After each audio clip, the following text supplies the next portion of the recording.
We're going to have shortly the testimony of Dr. Jerome Corsi. I just want to thank you again for coming. We have 8 grand jurors, so more than enough to reach a reasoned and impartial decision. And, I wanted to point out to you, I was joking about the cost of it. I mean, this is the grand jury room that we're in right now, and these things are expensive to conduct, and I very much appreciate this. We're going to have the testimony of Dr. Corsi, and then we're going to take lunch. We have box lunches for everybody. Courts do that too. They bring in food for the jurors. And of course, you're serving without remuneration, so we thank you for that as well. Shocking. And we're about ready to begin. We'll introduce Dr. Corsi, and we will elicit his testimony. Is he there? And yes, I'm right here. I'm going to flip around. Okay. I've already given an introduction, Dr. Corsi, as to who you are, but we're going to go through it systematically. And let me ask you the first question. Please give the grand jurors a background as to your age and your qualifications, your educational experience, and your professional activities. Well, I'm 72 years old. I was born on August 31st, 1946. I've, since 2004, worked as a journalist, investigative journalist, and an author. I've published, I believe, 23 books since 2004. 7 of them were New York Times bestsellers. 2 of them were #1 on the list. I have a PhD in political science from Harvard University, which I got in 1972. And tell us how you came to be wrapped up, for lack of a better word, in the special counsel's investigation of alleged Russian collusion and obstruction of justice. Well, in 2016, I began to work with Roger Stone, who was a consultant to President Trump. He had resigned from the Trump's presidential campaign when I first met Roger Stone, which was in February of 2016. But I had been writing and reporting on Roger Stone in WorldNet Daily, where I was a staff reporter at the time. I'd been a staff reporter there for 12 years, starting in 2004. And I was working with Roger Stone both to develop stories, and I'd really transitioned into essentially becoming a political operative for Roger, helping him develop information and write stories that were to the benefit of the the Trump campaign. Like Roger, I wanted Donald Trump to win. At WorldNet Daily, we were open on our editorial views. We published editorials as well as were reporters, and I made no effort to hide my support of Donald Trump in the 2016 presidential election. I was working with Roger Stone frequently, mostly by telephone or by internet, email messages and the like. We only had a few in-person meetings through that period of time, but my email exchanges especially, and the articles I was writing, drew the attention of the special counsel. And what happened after you drew the attention of the special counsel? You can give us a narrative in your own words, Dr. Corsi. Well, on August 28th, 2018, last year, that was the 3 days from my 72nd birthday, the FBI, unannounced, knocked on our front door. I was in my study with my wife, Monica, and the FBI announced over the intercom that who's at the door was the FBI. Of course, that's never a call you want to, or knock on the door you want to get. Monica said, "Here we go." And we had a German Shepherd. We had to get the German Shepherd under control before we opened the door. The German Shepherd was ready to taste FBI. We restrained the German Shepherd, and they announced at the door there were 2 FBI agents, very polite, well-dressed, and they handed me a subpoena to appear before the Mueller grand jury in Washington, D.C., about 7 days from that date. And they wanted to come in and ask questions, but I indicated to them that we weren't going to do that. I needed to first discuss it with my attorney. And they made it clear that the person who had issued the subpoena was Aaron Zelinsky, Zelinsky. Zelinsky was at that time one of the prosecutors on Mueller's team. And the FBI left. I called my attorney at that time, who was David Gray. David Gray is a longtime personal attorney for my wife and myself, our family. He's a local attorney here in New Jersey with a local practice. He's quite a good attorney, and I thought quite competent to advise us.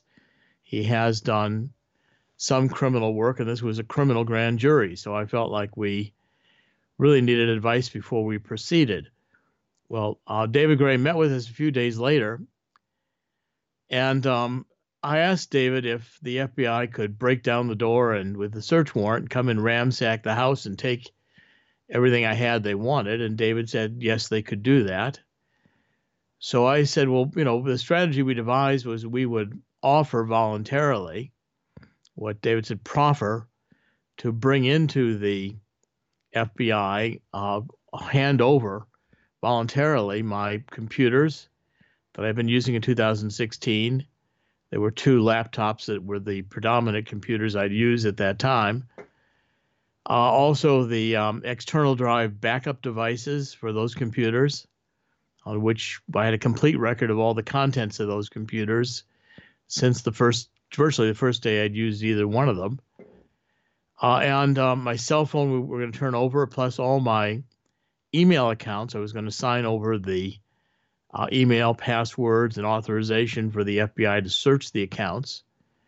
David Gray talked with Aaron Zelinsky and arranged that we would, instead of going to the grand jury immediately, we would come to Washington and have an interview with them. That would be a voluntary interview, and that was scheduled for early in September 2018. And that began the first of 6 sessions over September and October, which ended up in a total of about 40 hours of testimony before the special prosecutor. And describe for us what went on with regard to the testimony. What happened in the testimony? Who was trying to elicit the testimony from you? Their behavior, their demeanor, their statements, everything that occurred. And you can take your time, Dr. Corsi. Okay, this will be probably a longer answer. First of all, when we got to Washington, the way the special counselor's office worked is that the FBI would pick us up every morning at our hotel. The FBI drove their own personal cars because they didn't want to be seen and followed around Washington by reporters who were scouting for the black SUVs the government usually uses to show up. So we drove over. Sometimes it took as long as 40 minutes, given the traffic in Washington, to an unmarked FBI building. I think an unmarked building the FBI was renting space out of in southeast Washington, which is really not the core business district of Washington. And we were driven in through the garage. That was done so any of the reporters or paparazzi who were watching to see who would show up at this building to be interviewed could not get pictures of us, or at least could not get them easily. Once in the building, the garage closed. The FBI brought us into a safe room where we had to turn over all of our electronics, our cell phones, our laptops, iPads, anything that we had that could communicate electronically.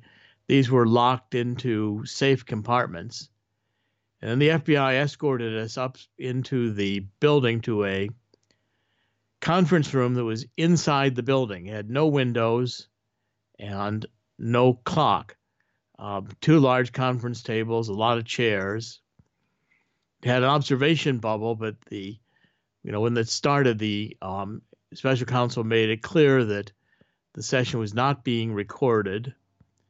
and notes were not being, there was no contemporaneous, like, verbatim record being made of the testimony.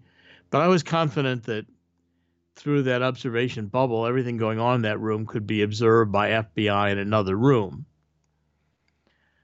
When this interrogation started, three prosecutors came in and occupied the part of the conference table opposite from David Gray and myself. We were the only two on our side there. And then 6 to 9 FBI agents and others with the FBI came in and occupied the rest of the conference table and both ends, with the three prosecutors in the middle.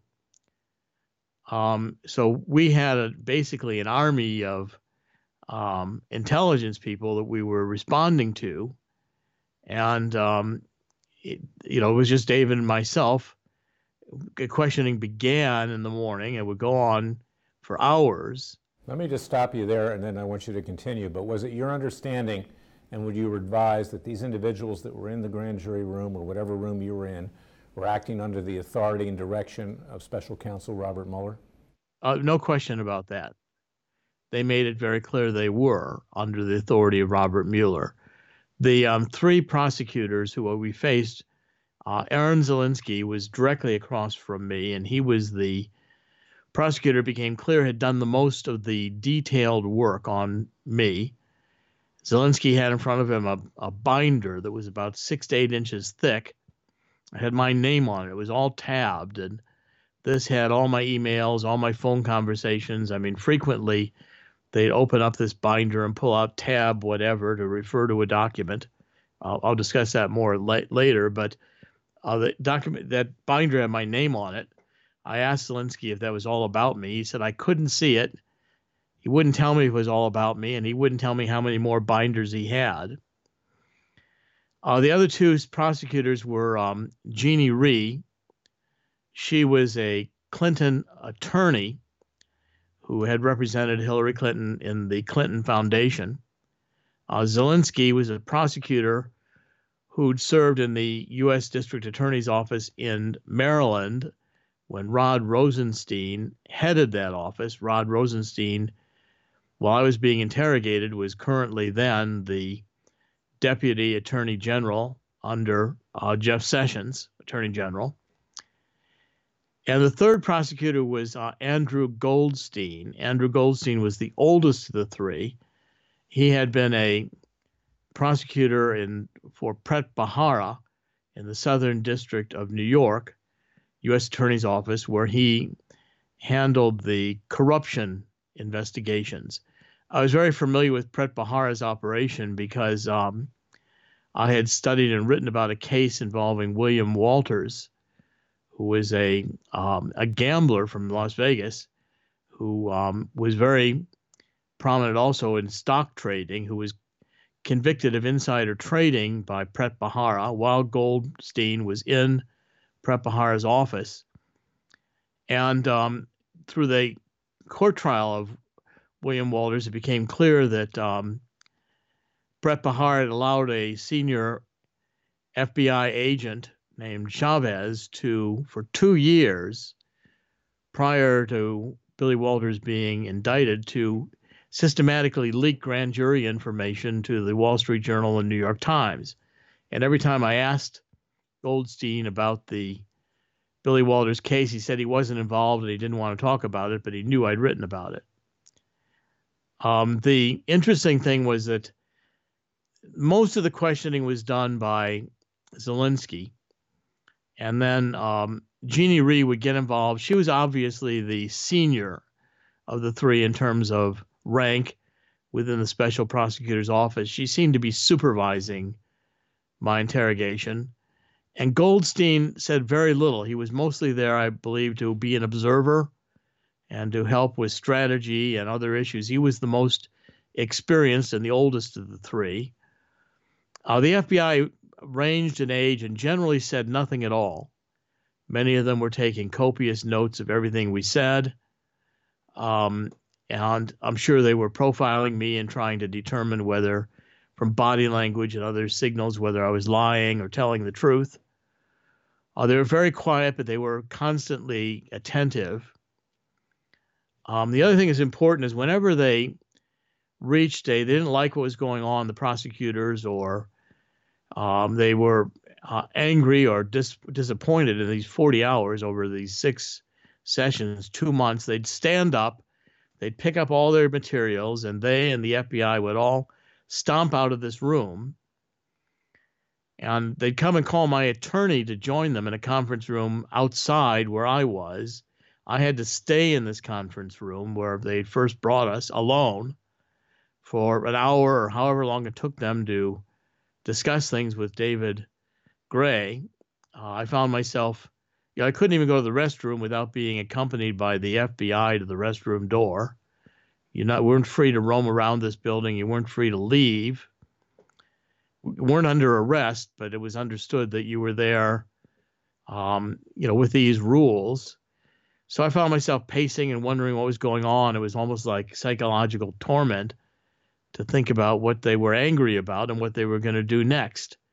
But I couldn't communicate with anyone. I had no cell phone. I had no computer. So I ended up counting the tiles on the floor and the tiles on the ceiling and realizing this was all used furniture and that the chairs had been, the arms of the chairs had been scuffed by the conference table, but it was a different conference table because the way these fit these chairs fit under the conference table, they weren't scuffed by that conference table. That's the kind of thing I was left to think about while I was wondering if I was going to be arrested the next minute and sent to prison. So those are kind of the physical circumstances of the interrogation. We went through lunch. They would break for lunch and leave for lunch. We didn't leave the building because we didn't want to be, found wandering around D.C. and looking for something to eat and have the reporters start questioning us. David would go down to the cafeteria, but I found myself really unable to eat lunch. The whole experience was just pretty much so disturbing that my appetite was largely gone. Through the course of this, I actually began feeling sick. I even had to, go to my heart doctor and get myself checked. I was feeling chest pains, and it was very, very psychologically disturbing experience.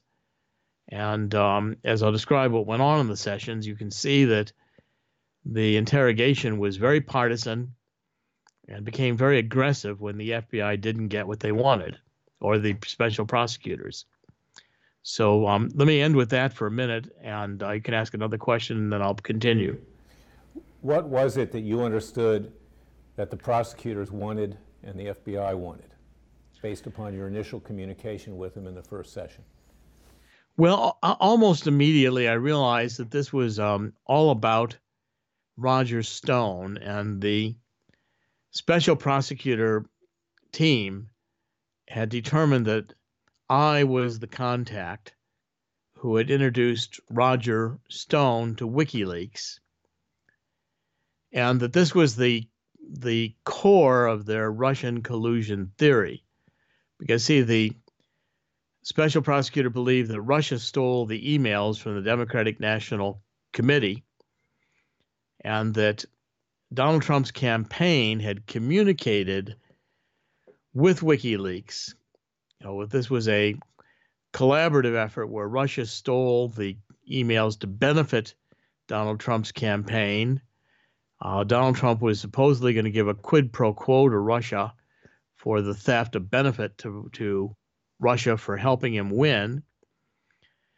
But the key was that they had to be able to communicate with WikiLeaks, the Trump campaign. And the special prosecutor knew I only had recorded very early on about 4 interviews I conducted with Roger. After that, we developed a working relationship, and I didn't didn't record my conversations with Roger. But Roger, in those early conversations, made clear he was talking to Donald Trump almost every day early in the campaign, even though Roger Stone was no longer part of the campaign officially. And so the prosecutor believed I could connect, or that I had connected Roger Stone to Julian Assange, such that Roger knew in advance what Julian Assange was going to release in terms of these emails and could coordinate with Julian Assange how to best release these emails so as to do the most damage for Hillary Clinton's campaign. Now, the problem was I never had a meeting. I didn't know Donald. I didn't know Julian Assange. I never had any communication, even to this day, with Julian Assange or WikiLeaks. I've never been in touch. We've never met. We've never communicated directly or indirectly. And I did not introduce Roger Stone to Julian Assange or to WikiLeaks. But the first day in the questioning, the special prosecutors were asking if I had wanted to send someone to go to see Julian Assange or had wanted to go myself. I said, no, I didn't, because I knew that if I had gone to see Assange in London, which would not have been a crime. I'm a reporter, and under U.S. Supreme Court decisions like the Pentagon Papers case, which is New York Times v. U.S. I know it very well because I wrote my doctoral dissertation at Harvard in 1972 on the Pentagon Papers case. I could have seen Julian Assange as a reporter. I could have even published stolen classified material that Julian Assange had under the First Amendment, as long as I didn't participate in stealing the documents. So I could have easily gone to see Julian Assange without it being a crime. But my then communicating it to Roger and Roger leapfrogging me and dealing directly with Julian Assange and WikiLeaks would have been the collusion crime that Roger may have committed. That was the supposition of the special prosecutors.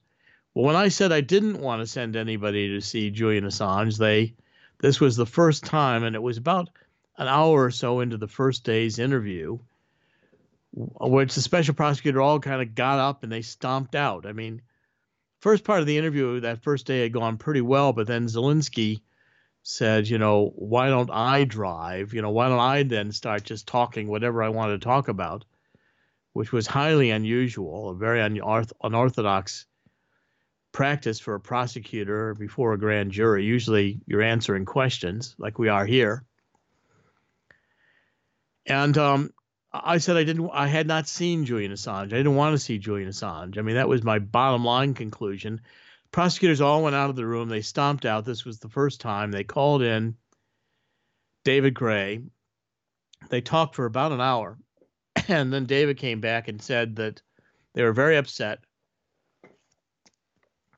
because they had emails which could demonstrably demonstrate that what I had just said was false. But I had wanted to send somebody to see Assange, and I was willing to do it myself.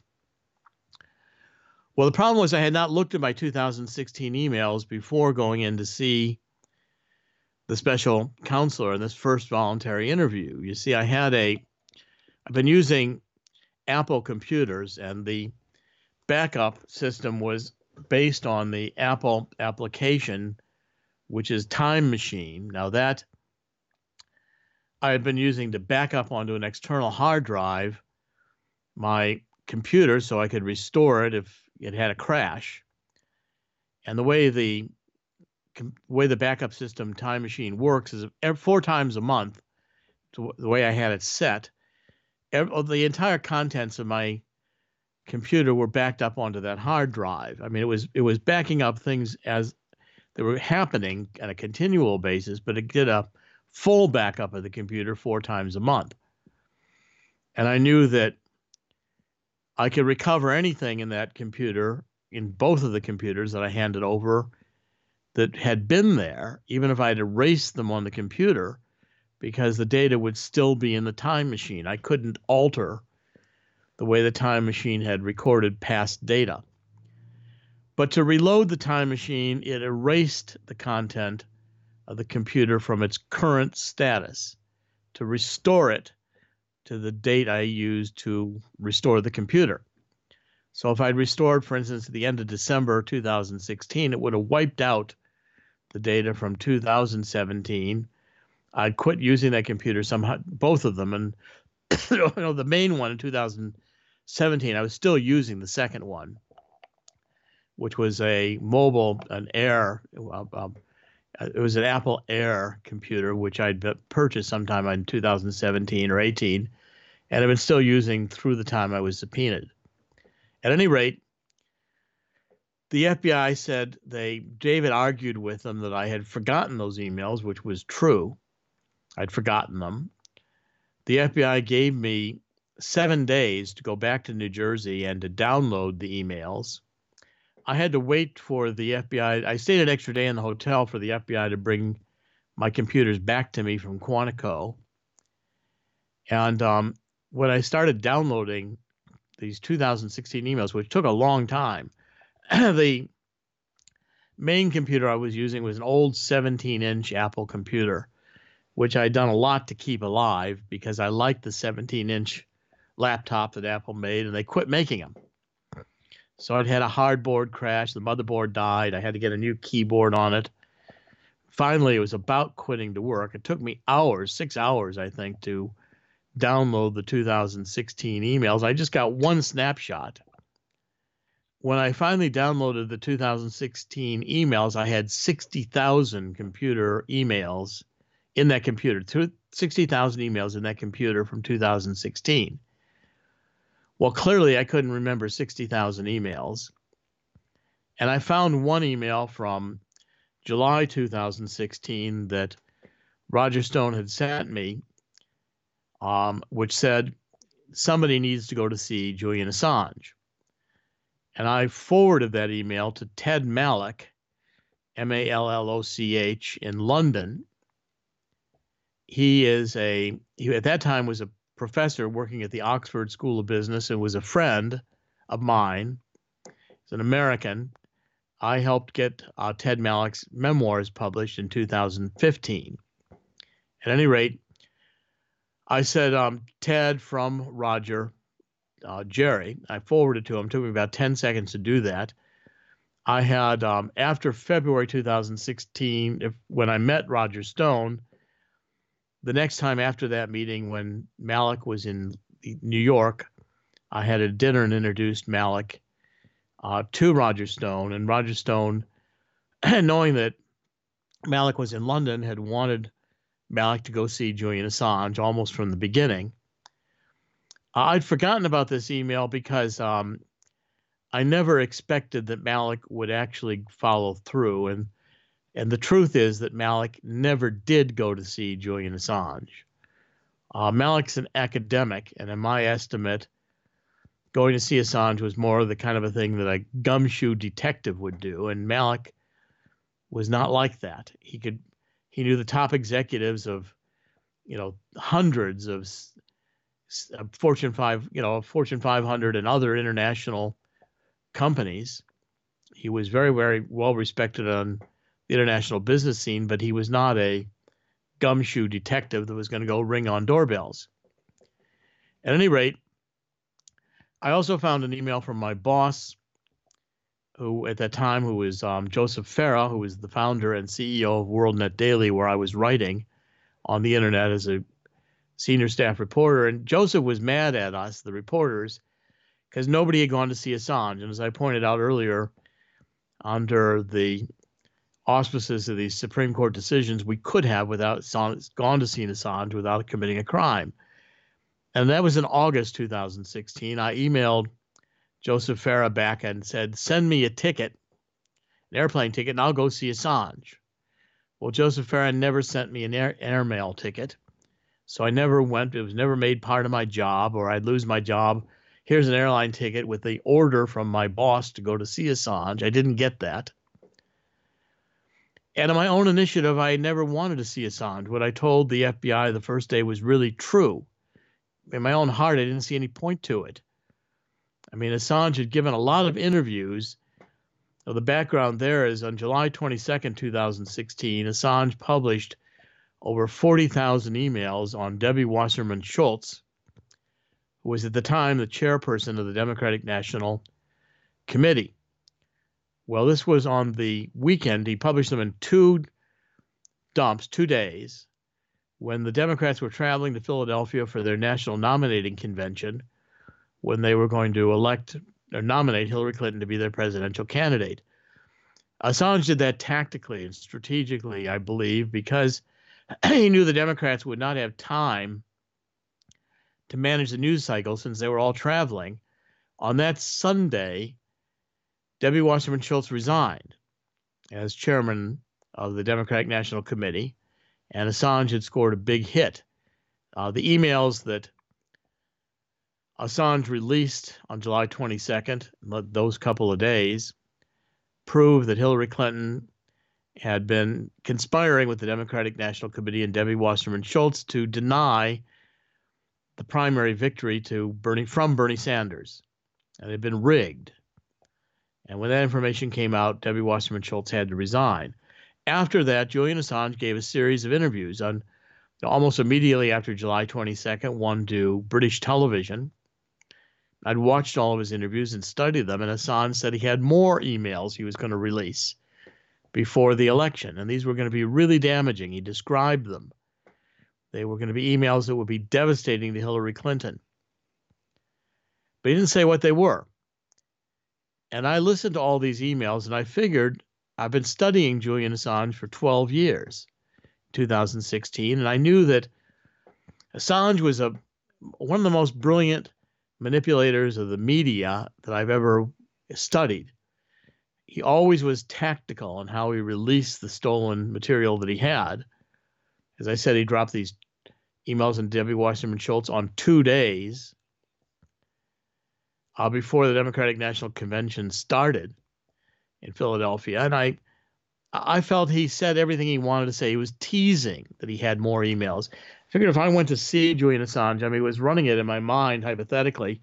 I'm saying, so I go to the Ecuadorian embassy and I ring the bell and I say, can Julian Assange come out and play? Well, he's in asylum, avoiding arrest in Great Britain in the embassy. So first of all, the embassy would say, well, Dr. Corsi, you can't come here without credentials and introducing yourself. And so let's assume I went through that process. I got credentials and I went to see Julian Assange, and I finally got up to see Julian Assange. This never happened. It's all hypothetical in my mind. And I say to Julian, I'm Jerome Corsi and I'm a reporter. Why don't you tell me what the remaining emails are that you have? Why don't you share a few of them with me and I'll publish them so I can scoop you? Well, Julian Assange isn't going to do that. It's going to be a fool's errand. He's going to say to me the same thing he's told everybody else. Tease these emails, but not tell me. And I knew that as soon as I did that, which I never did, I'd show up on the intelligence radar of all the countries who had Assange under surveillance. And I didn't see any point in, making myself a target for the intelligence agencies by knocking on Julian Assange's door.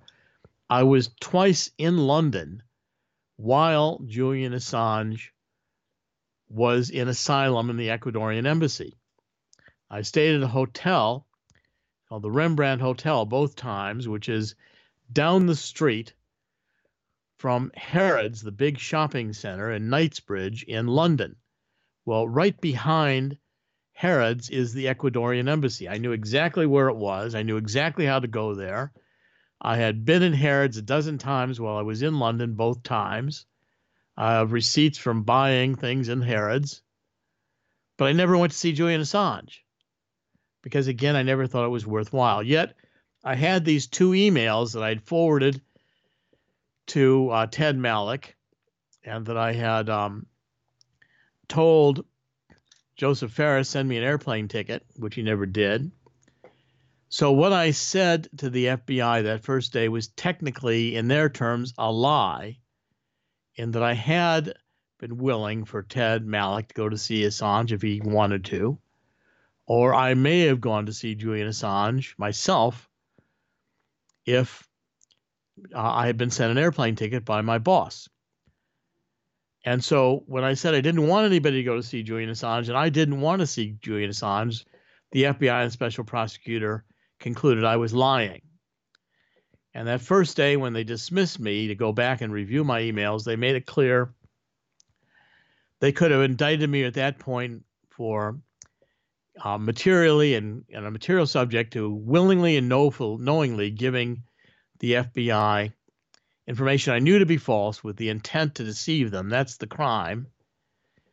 I didn't do that. I forgot a few emails. I wasn't trying to lie to them. And they said they could put me in prison the rest of my life.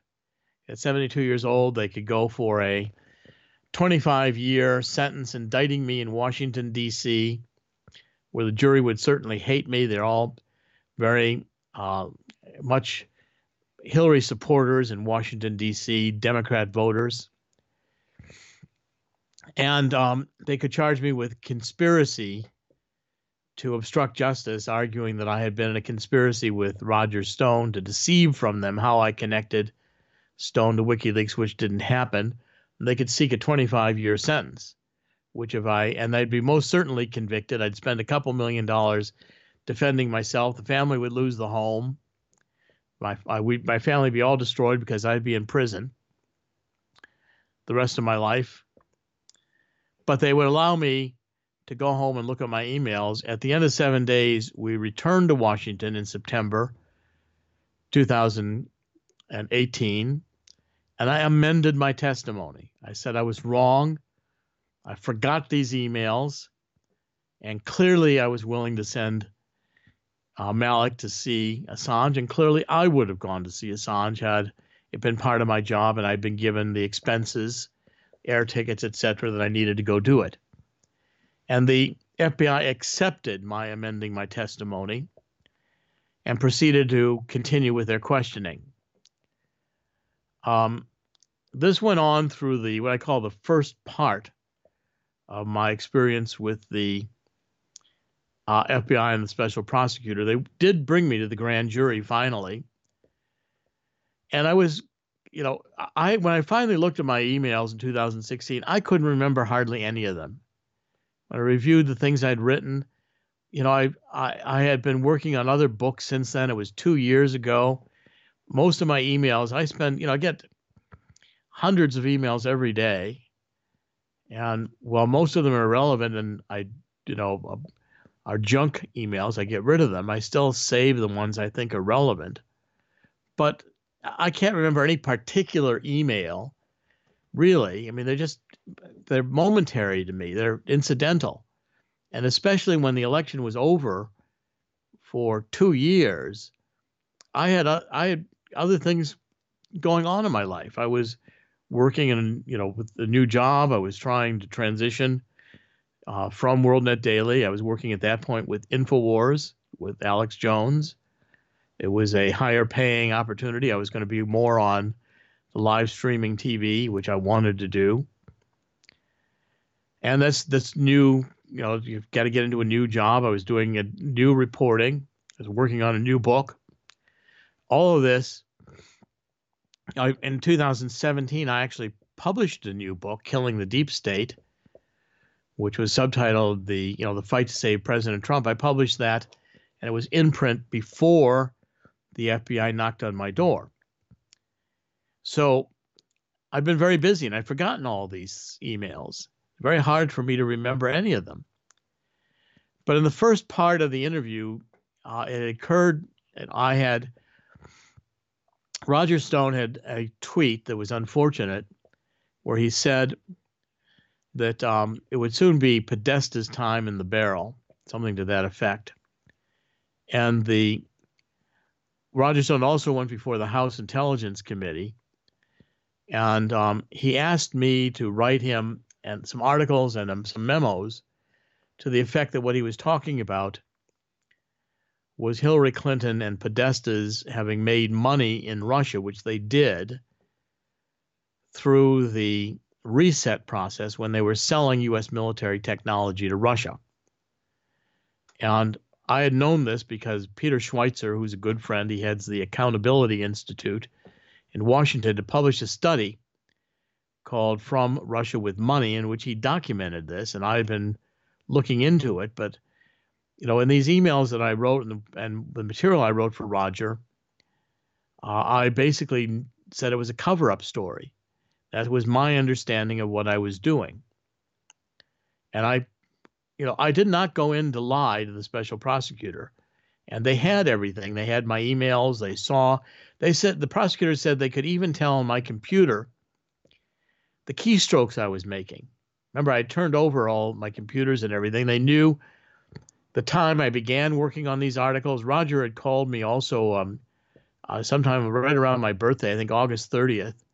I had been in New York working on business. I told Roger I'd call him the next morning, call him that evening, I guess, because the next morning I started working on one of these memos. And it took me all day. Well, I gave it to Roger, and Roger used that memo in his sworn testimony. He attached it to his prepared testimony that he gave to the House Intelligence Committee. So my attorneys had to get an agreement with Mueller special prosecutors, which we got, that I would get use immunity for that testimony, because otherwise they could accuse me of having helped Roger to suborn perjury. It was apparent to me at that time that they were going to go after Roger for perjury to the House Intelligence Committee. So I got the immunity agreement. I went before the before the grand jury and gave that testimony. And when I came out, all three of the prosecutors, Jeannie Rhee, Aaron Zelinsky, and Andrew Goldstein, shook my hand and were very pleased with the testimony. They got what they wanted, and we went home. Well, I was saying this, I hope this is all over. But then they called David Gray and said, well, they had determined they wanted me to come back because they had not pursued how I knew in July and August 2016 that Assange had Podesta's emails. See, part of my testimony also was first round. In July and August 2016, my wife and I had taken a trip to Italy with the family. It was our 25th wedding anniversary.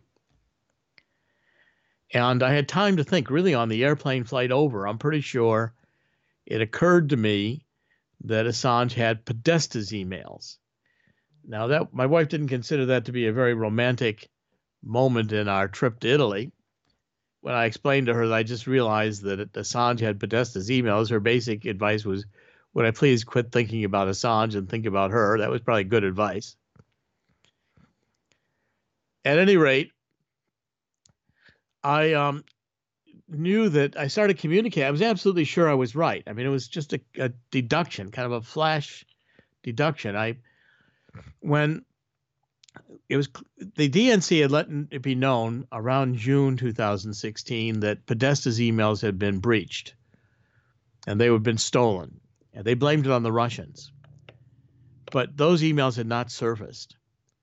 And in July 22nd, when these 40,000 emails came up on Debbie Wasserman Schultz, I've had a lot of intelligence training. When I was in college, I had done government contract work while I was at Case Western Reserve as an undergraduate and Harvard as a graduate student for research firms that were doing government contract work, and I worked for a lot of intelligence agencies. And so I kind of went through these emails, the 40,000, in a forensic sense, and I realized Podesta's emails were missing. But yet these came out of the Democratic National Committee server. There had to be Podesta emails there. Even if Podesta's private email had been breached, it was still amazing to me that there were no Podesta emails of any quantity in this July 22nd dump. And I just listened to what Julian Assange had been saying, and I said, Julian Assange has got Podesta's emails. I had been studying Podesta for maybe 10 years. I used to, in Washington, go to conferences that Podesta chaired. I read his writings from the Center for American Progress. I mean, I would not announce myself at many of these members. I'd just sit there and count his eyelashes, like I often do as a reporter, trying to study him and figure him out. And I knew what would be I had a pretty good idea what was going to be in the Podesta emails. And even that Podesta was going to be grousing about that Hillary was sicker than they had admitted, that she had these neurological problems. She was fainting during the campaign. She'd worn these eyeglasses with a Zeiss lens or a special lens that, well, I don't think it was a Zeiss, some special lens that helps people who are having double vision problems. And I recognized that lens and had written about it. I knew Podesta had to be aware of it. I knew there'd be emails about the Clinton Foundation. I'd already written a book on the Clinton Foundation as a criminal scam, which I am confident it is. That book was called Partners in Crime, and subtitle was How the Clintons Have Used the White House to Monetize, their gain profits through the Clinton Foundation, and they use the foundation to enrich themselves. And so I realized Podesta would be talking about that. There'd have to be emails there. There are issues that came up about Catholics. I am a Catholic. I realized that it was likely Podesta had been talking about anti-Catholic material in the campaign, which was there, by the way, in the emails. And just general grousing about is Hillary is a bad candidate. And so I told Roger Stone from Italy about this. I told many people. Once I came to these conclusions, in fact, I even wrote some of the emails, which I'd forgotten about. The special prosecutor showed them to me later, where I had made it sound like I had a source. I wrote it and say, word is that. Well, this goes back to when I was a child, when I would figure these things out. And my dad said, now, Jerry, don't go to school and tell these things to people. Tell them to me, and then we'll know what to do. I said, otherwise, you're going to be talking to the principal a lot. And so I learned on early when I came to these kind of intuitions or deductions, whatever you want to call them, to pursue them, but to keep it to myself or make it sound like I had a source that I didn't have. Well, the FBI told David Gray that they did not understand how it was not possible for me to have known that Assange had Podesta's emails and to have known it with the precision in which I knew it, unless I had been in touch with Assange and WikiLeaks, and that my emails were evidence that I had introduced Roger Stone or connected Roger Stone with that information. Well, I had given the information to Roger Stone, but it was all my own deduction. It was not based on any contact with Assange or WikiLeaks. And so I knew when the special prosecutor wanted me to come back to Washington after my grand jury appearance, that this was going to be a disaster. By the way, I document all this in my book, Silent No More. I'm going to talk about that in a minute, but we returned to Washington. Now it was October. These were the second set of sessions. And I knew it was going to be a disaster because Zelensky in particular was not going to believe me that I had figured this out on my own. And in the first part of the questioning, they were acting up. They were leaving the room all the time. They were being angry at me. They gave us some of my phone records to look at because, you see, Verizon would not give me they would give me the bills, but they wouldn't detail my phone calls. They don't do that anymore. And I actually paid them a couple $100 to do the archive work, and Verizon refused to do it. But Zelensky had all the records, and they gave me some calls to go research, which were around the October period in which Assange did drop these emails. You see, they were also confident that Roger Stone knew the emails were going to be dropped on a particular date in October by Assange, and that date was the same date that the Washington Post was going to publish this Billy Budd recording of Donald Trump and the reporter Billy Bush talking about women in a gross fashion, grabbing them by their sexual organs and the like, and that was going to come out. It's going to be very damaging, and the FBI was confident that Roger had asked me to get in touch with Assange and have Assange drop the remaining emails on Podesta now so as to drown out the effect of this Billy Bush tape in the news cycle. Well, in the October second round, the FBI literally went to see every person or call or contact who I'd been in touch with in 2016 or 2017 to see if I had talked to them about Assange. And they went, for instance, to see the Moriartys, a husband and wife team in Texas, who'd given me a lot of information on Libya. The FBI went to see them in Texas, a remote town in Texas. The Moriartys had had a oil business in Libya before, the Hillary Clinton Secretary of State and Obama destabilized Libya and Gaddafi was killed. At any rate, my source there was a Libyan member of the tribes who was expatriate in Egypt that the Moriartys had put me in touch with. Well, the two FBI agents went to see the Moriartys. They interviewed husband and wife separately for like an hour and a half. They interviewed them both together for an hour and a half. And the Moriartys, like everybody else said, Corsi never said anything about being in touch with Assange. The FBI went to see my editor, the guy who edited all my articles, virtually all my articles at WorldNet Daily, Art Moore. He lives on the West Coast. And Art Moore even went through my articles and he produced the notes from the articles and the sources and showed the FBI that the articles they were concerned about that I had written on WorldNet Daily were sourced not from WikiLeaks, but from other places. And I never had any information from WikiLeaks that I represented at WorldNet Daily that was anything but public. The only thing I had was public information. And the FBI did this. People would call me, the FBI has just been to see me. I said, fine, what happened? They tell me. And I'd instruct them all to tell the truth to the FBI, which is what I was trying to do. But throughout this process, I was constantly misremembering things. And the FBI would go into this 8-inch thick binder and they'd pull out tab 32 and they say, Dr. Corsi, this email you wrote 2 years ago contradicts what you just said. And my response was, why didn't you show me that first? Why are we playing this stupid game?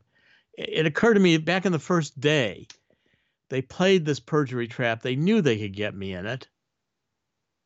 At 72 years old, my memory is still pretty good. It's still remarkably good, I think, but I don't know. With this experience made me wonder if I really remember anything precisely correctly. At any rate, they could have easily trapped me in this and knew they could because I would eventually state something wrong on an email I'd forgotten.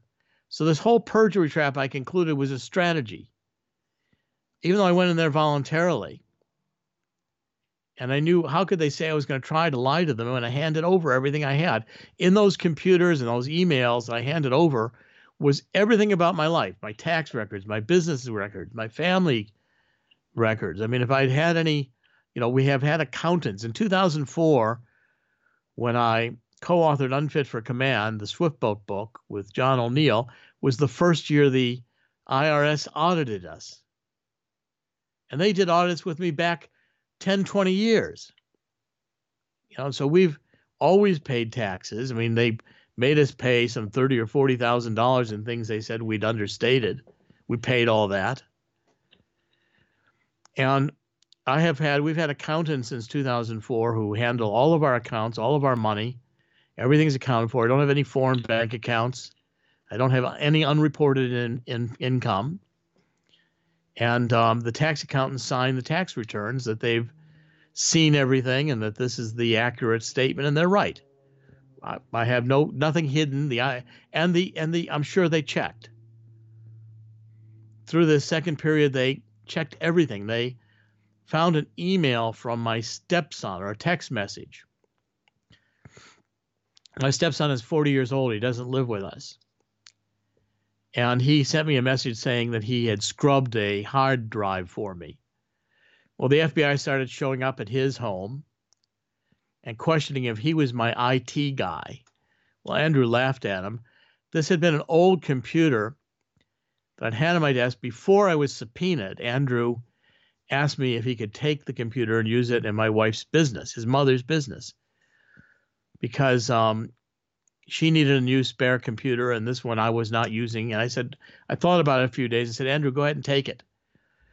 Well, I let Andrew scrub the hard drive, but I had a complete backup of that computer because I also had a separate external hard drive and a time machine application backup of that computer. I could have restored it to the point where it had been used the last day I used it. Well, Mueller subpoenaed Andrew to the grand jury. I offered through David Gray to hand over the backup of that computer because they were wanting to charge me with obstruction of justice, destroying evidence. Through 2011, at various points, I had erased emails because there were so many emails in my system. At one point, my email system just crashed, and it wouldn't start again until I just erased en masse hundreds and hundreds of emails. But I knew they were all in the backup systems. So what difference did it make if I took them off a current device? I still had them. I hadn't erased anything. And I knew the FBI Quantico, even if I'd been backing that computer up 4 times a month, 48 times a year for using those computers 5 or 6 years, they could have still done every date and pulled out of that computer what was in it every date that had been backed up all 4 times each month, because they have the unlimited resources. They could do that. So they could recover virtually everything. I couldn't erase anything. And I set it up that way on purpose, knowing that because I'm a reporter, if I get lawsuits, I wanted to be able to have a record of what the emails were, even if I'd erased them. But that's how vicious the prosecutors got. They became abusive, asking me rapid fire questions. Well, at some point, I think after the first day, I decided that these guys, the prosecutors, were all biased. I kept saying to them, I have evidence that the Russians didn't steal the emails. I've studied the system very closely. You've seen, I had great sources on how the Democrats set up their emails. Said, you've seen them in my emails. Why don't you let me talk about Dr. Corsi? They said, we're not interested in your theories about who stole the emails. Well, they want to know all about a guy named Peter Smith. He committed suicide at the end of the 2016 campaign, and he was an attorney in D.C. I never met in person, but he was very, very interested in Hillary Clinton, and he was kind of an operative. He got interested. I figured out when Anthony Weiner's computer surfaced that in fact, there's a long story with it, a little bit of a story with it. I mean, it's kind of interesting that Judicial Watch started publishing Huma Abedin copies of Hillary Clinton emails.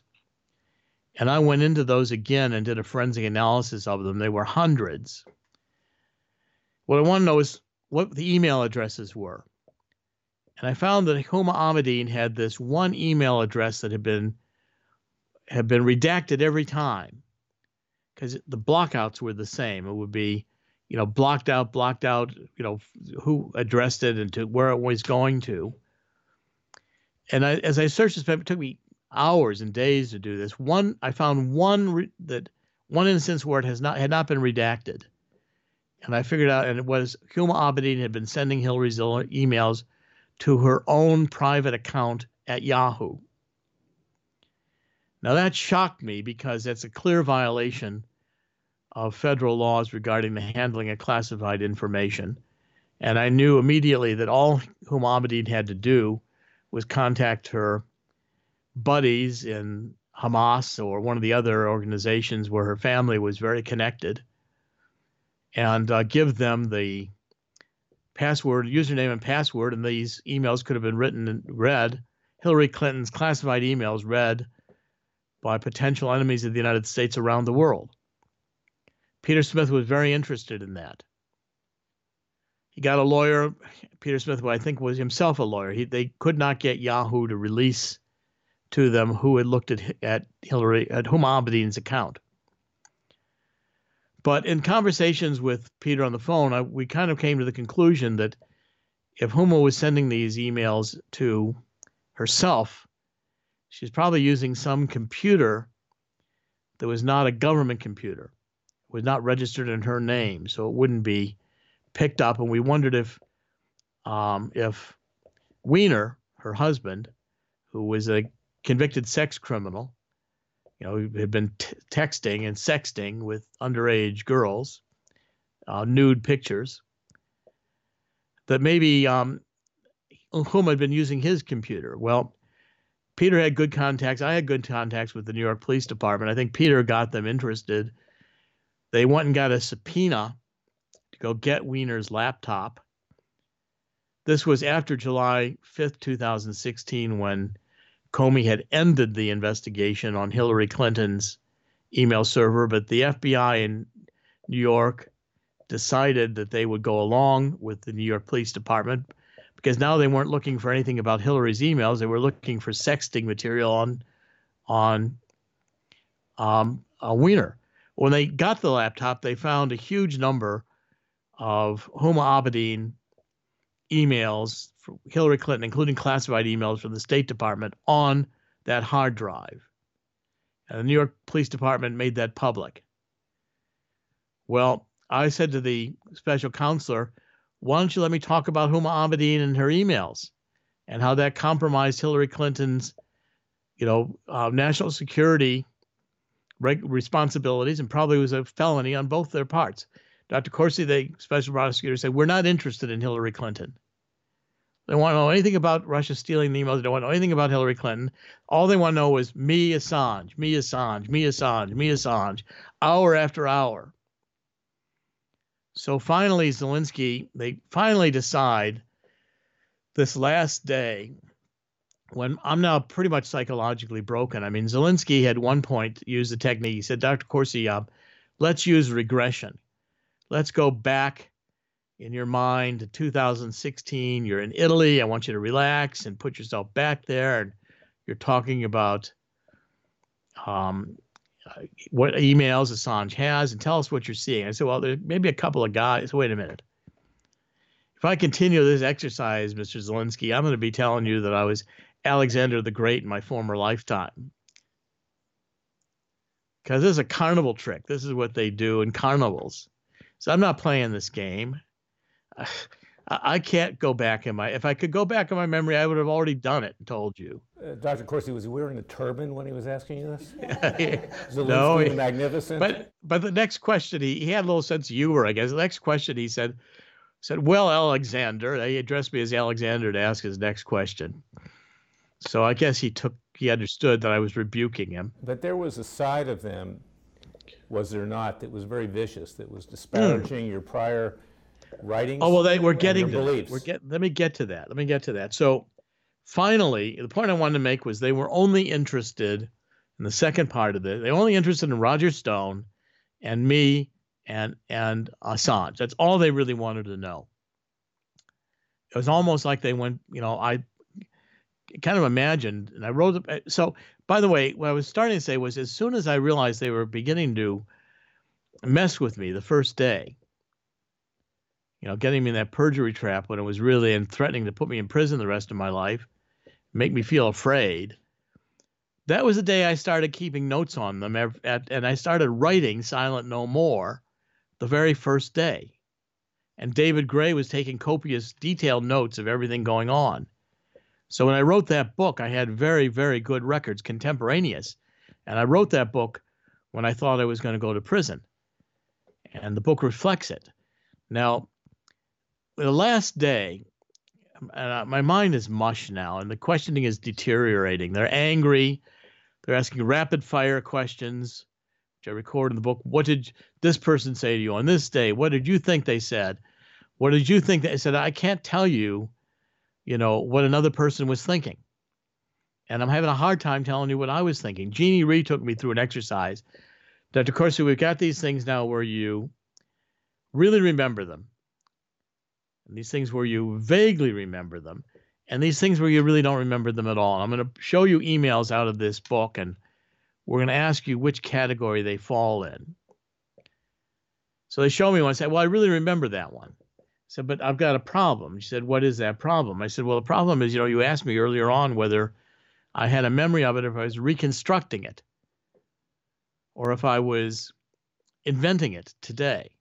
So I can't tell you whether I say I really remember the email, but I can't tell you if I really, really remember the email, or if I'm remembering it because I've invented that I remember it, or if I'm remembering it because I have created a memory that being what I want to be. I've made up a memory. And it says that case for the ones that are vague, It's that case for the ones that don't remember at all. So we really got 9 categories here, Ms. Ree, not 3. And I don't know which box to put anything in because I've lost the ability to tell whether I remembered something or didn't remember it, or I'm remembering. And she said, "Do you the emails we went through this for about 45 minutes?" Said, "Do you remember seeing any of the emails I've shown you until you just saw them now?" I said, "Truthfully, no, I don't remember any of them. They're all surprised. I'm trying to figure out what they were about on the spot, trying to help you and give you reasonable answers, but I don't know. I really don't remember any of them. Probably don't remember anything at this point, and can't tell you which category any of it's in." Okay, and so they decide, they stomp out, they come back, they decide now they're going to throw me out. They say, "Dr. Corsi, we can't use anything you said because we think now you tell us anything we want to hear." And Zelinsky gives me this lecture about how, "Dr. Corsi, you're not like us. We and lawyers, we know true from false. We know what happened and what didn't happen. We know truth and false, facts and fiction." He said, "I've read all your books. I've read your articles, spent hours and hours and hours, and listened to your live chats on CorsiNation.com. Said, and what you do is you take a fact here and a fact there, and you weave them together with lies, and then you get millions of people to believe them." Well, I realize, look at Zelinsky, and I'm realizing a couple things. Number one, Zelinsky has just told me what I suspected all along, and that was that he thinks all my writing, my 23 books, my bestsellers, the people that follow me on Twitter, which is not huge, but it's like 120,000 or something. These people are all faked out by me. They're all fooled because I'm a skillful liar. Now, I said to him, Mr. Zelinsky, I said, I was trained in public relations when I was a young man by Edward Bernays. Said he was the founder of public relations. My father hired him when my father was a labor railroad union executive. I spent a lot of time with Bernays. Bernays had a phrase, he called it engineering consent. And that meant that a public relations job was to present your client in the best possible light. So I was thinking, British Petroleum hired a public relations firm and they became BP instead of British Petroleum. And they said they were beyond petroleum. Well, the British Petroleum, the company, has been going after oil resources all over the world since Winston Churchill headed the Admiralty around World War I. They said they're no more beyond petroleum than Carter's is beyond little liver pills, to use an old example. Said, these guys may have 5% of their business in solar and wind, but that's, they know that their business is going after oil. Now I said, is that a lie? So I said I was positioning Roger Stone with an alternative explanation, which I said in politics is done every day. Said, you didn't want to know anything about what I think were Hillary Clinton's lies, how much she repositioned herself. So I said, is public relations in a campaign a lie, or is it normal practice? Is that what every candidate does? And me as a public relations trained expert, as well as, investigative reporter, I've had many careers. I've also worked a quarter century in finance around the world. Said, am I lying to have written those memos for Roger Stone? I went to the grand jury, said your terms, they were a lie because I knew they were a fabrication, but they are a repositioning fabrication. Because while I had not been doing a lot of research on Podesta and Hillary making money, they were hiding in Russia. But I read Peter Schweizer's materials and I've begun to think about it. And when I allowed Roger to say he was referring to research I had given him that I had done. Well, I hadn't really done any research on that. And I said those parts were lies. They were part of the repositioning. I was allowing Roger to use me to reposition himself on this tweet about Podesta being in the barrel.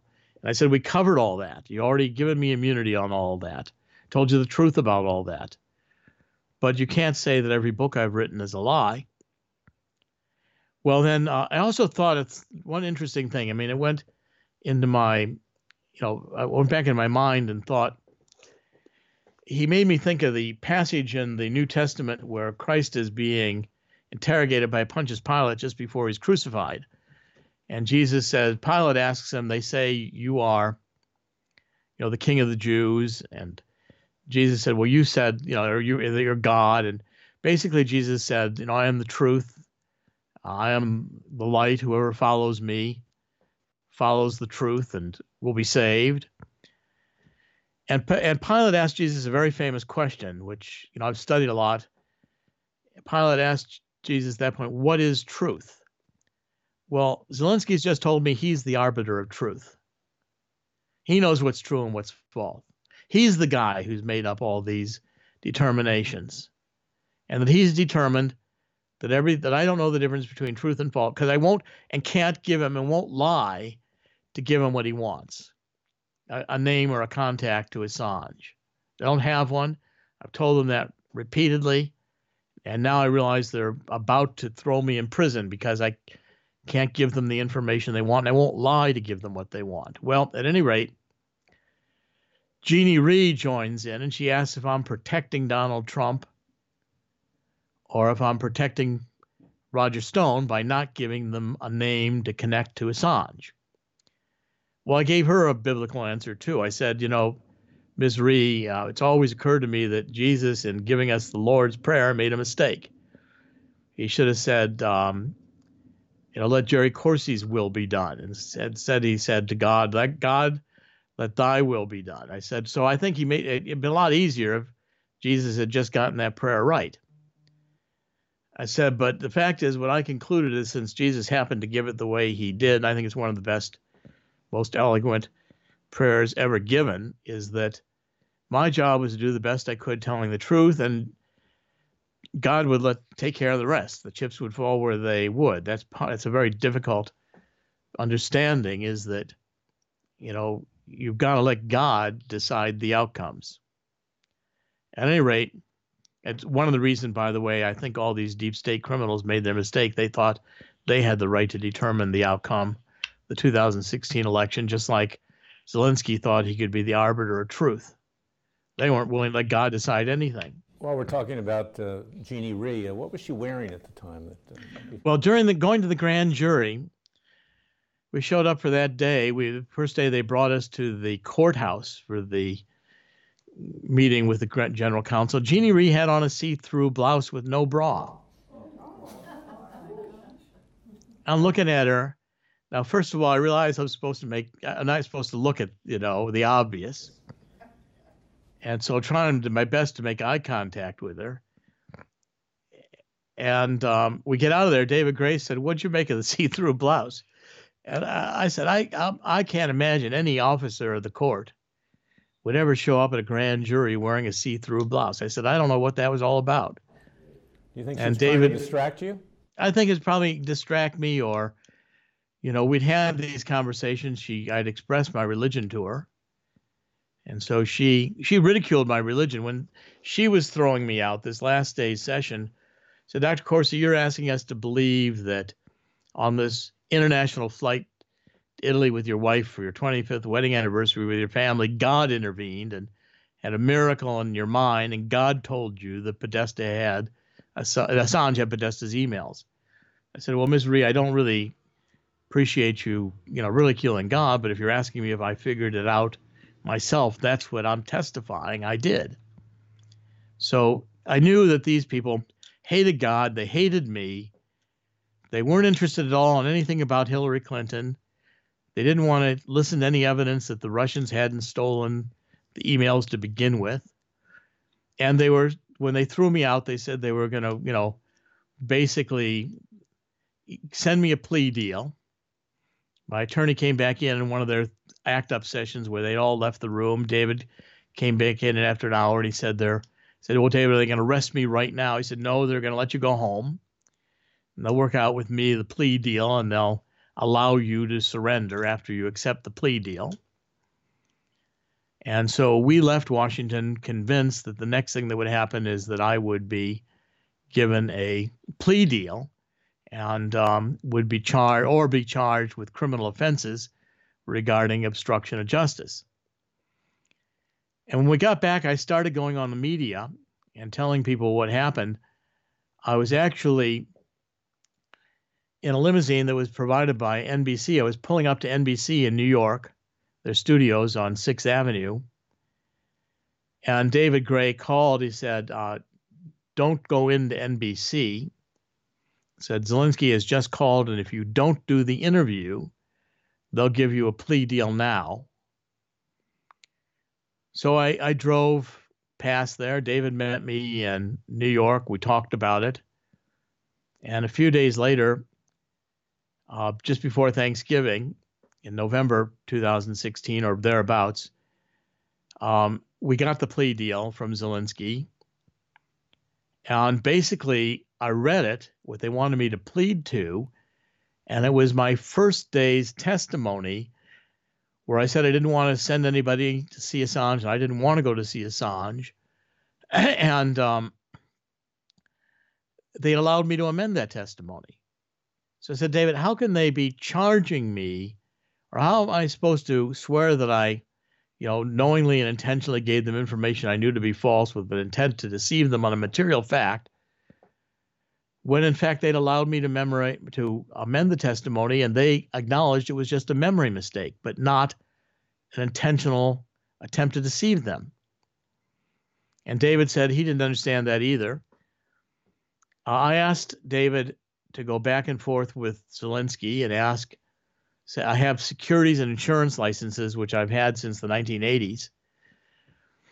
And I have a material requirement under regulations in both industries. If there's a material change in my circumstances such that I may no longer be qualified to hold a license, both with federal and state authorities, I have to notify them of the change in my status. I said, if I go before a federal judge and plead guilty to these crimes, this one criminal count of deceiving the FBI and the special counselor, I'll be a criminal. And I have to report that to various state and federal insurance and securities regulators. And Zelensky said, no, it'll be a secret plea deal, and Corsi does not have to notify the regulators. So now I got to lie, swear before a federal judge to a crime I didn't commit, and I know I didn't commit, and they know I didn't commit, and I got to break laws and regulations. And I said, well, David, when are they going to sentence me after I plead this? They said, well, they've got it all set up for you to come in Monday and plead this. So they even waived, you're not going to have to pay $1,000 to a firm that's licensed to practice in Washington. David wasn't practicing in Washington. He wasn't licensed. Zelensky said he waived the requirement. They were going to allow David to represent me in D.C., even though he had not been admitted to the D.C. bar, because they'd found the right federal judge that was willing to go along with that. They had it all set up. I just had to show up. They had everything set with the court time and the court date. I just had to sign this plea deal and go before a judge and swear that I'd committed this crime. David said they might not sentence you for a year, they say, Zelensky said. And in that, you said, well, if in that year, if I do anything that displeases Zelensky, does he have to keep his promise that he'll go before the judge at sentencing and say, I don't have to go to any prison time? And David Gray said, no, he could break that promise if he doesn't like what you do. So I realized that if I went and pled that, Zelensky would own me. They could put a ring in my nose and drag me around and make me do what they wanted to do. I'd be a criminal. They could tell the world I was a liar. I told my wife, Monica, I said, this is a plea deal that only a criminal would give you. No honest prosecutor would ever give you a deal like this.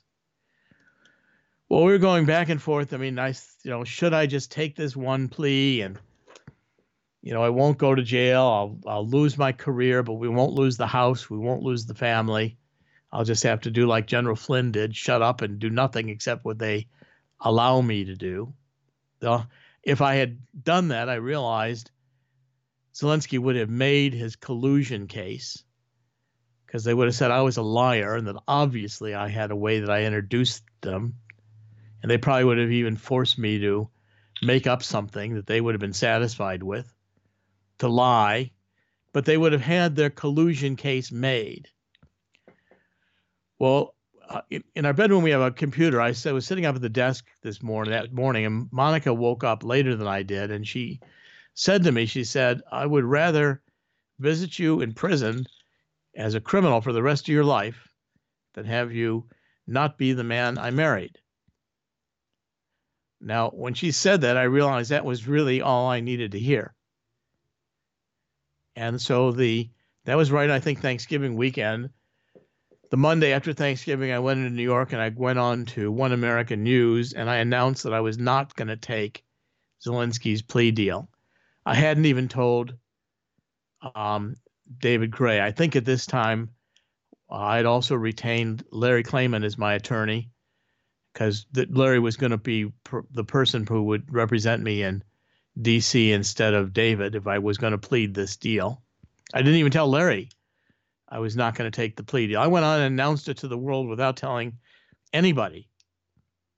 Probably, I don't even think I told Monica until afterwards. And at that moment, I decided I would go on all the media that wanted me, including MSNBC and CNN, which I knew hated me. So I did nonstop radio and TV. I also immediately finished Silent No More, and my publisher got it into print as an e-book instantly.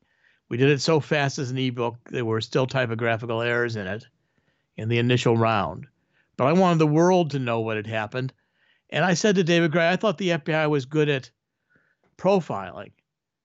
Well, I mean, they should have been studying me since 2004. How did they know that I, I have a strong religion? I was happy to confront these guys, as I had with the Swift Boat campaign and many other books. Obama Nation and Obama, what I exposed in 2008 as a Marxist. And that I would be writing a book at the same time to expose them. They thought that I was afraid, that I was so weak and so old and so confused and was so desperately wanting to not go to prison or lose the house or break the family, that I would do whatever they wanted and I would become their slave.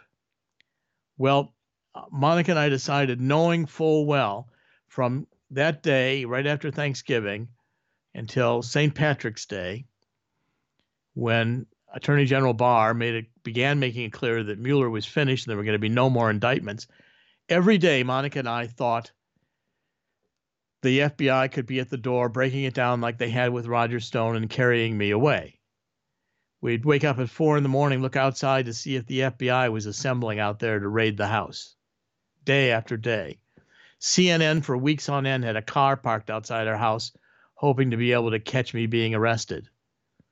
So we lived under that fear for months. And I lost all my employment.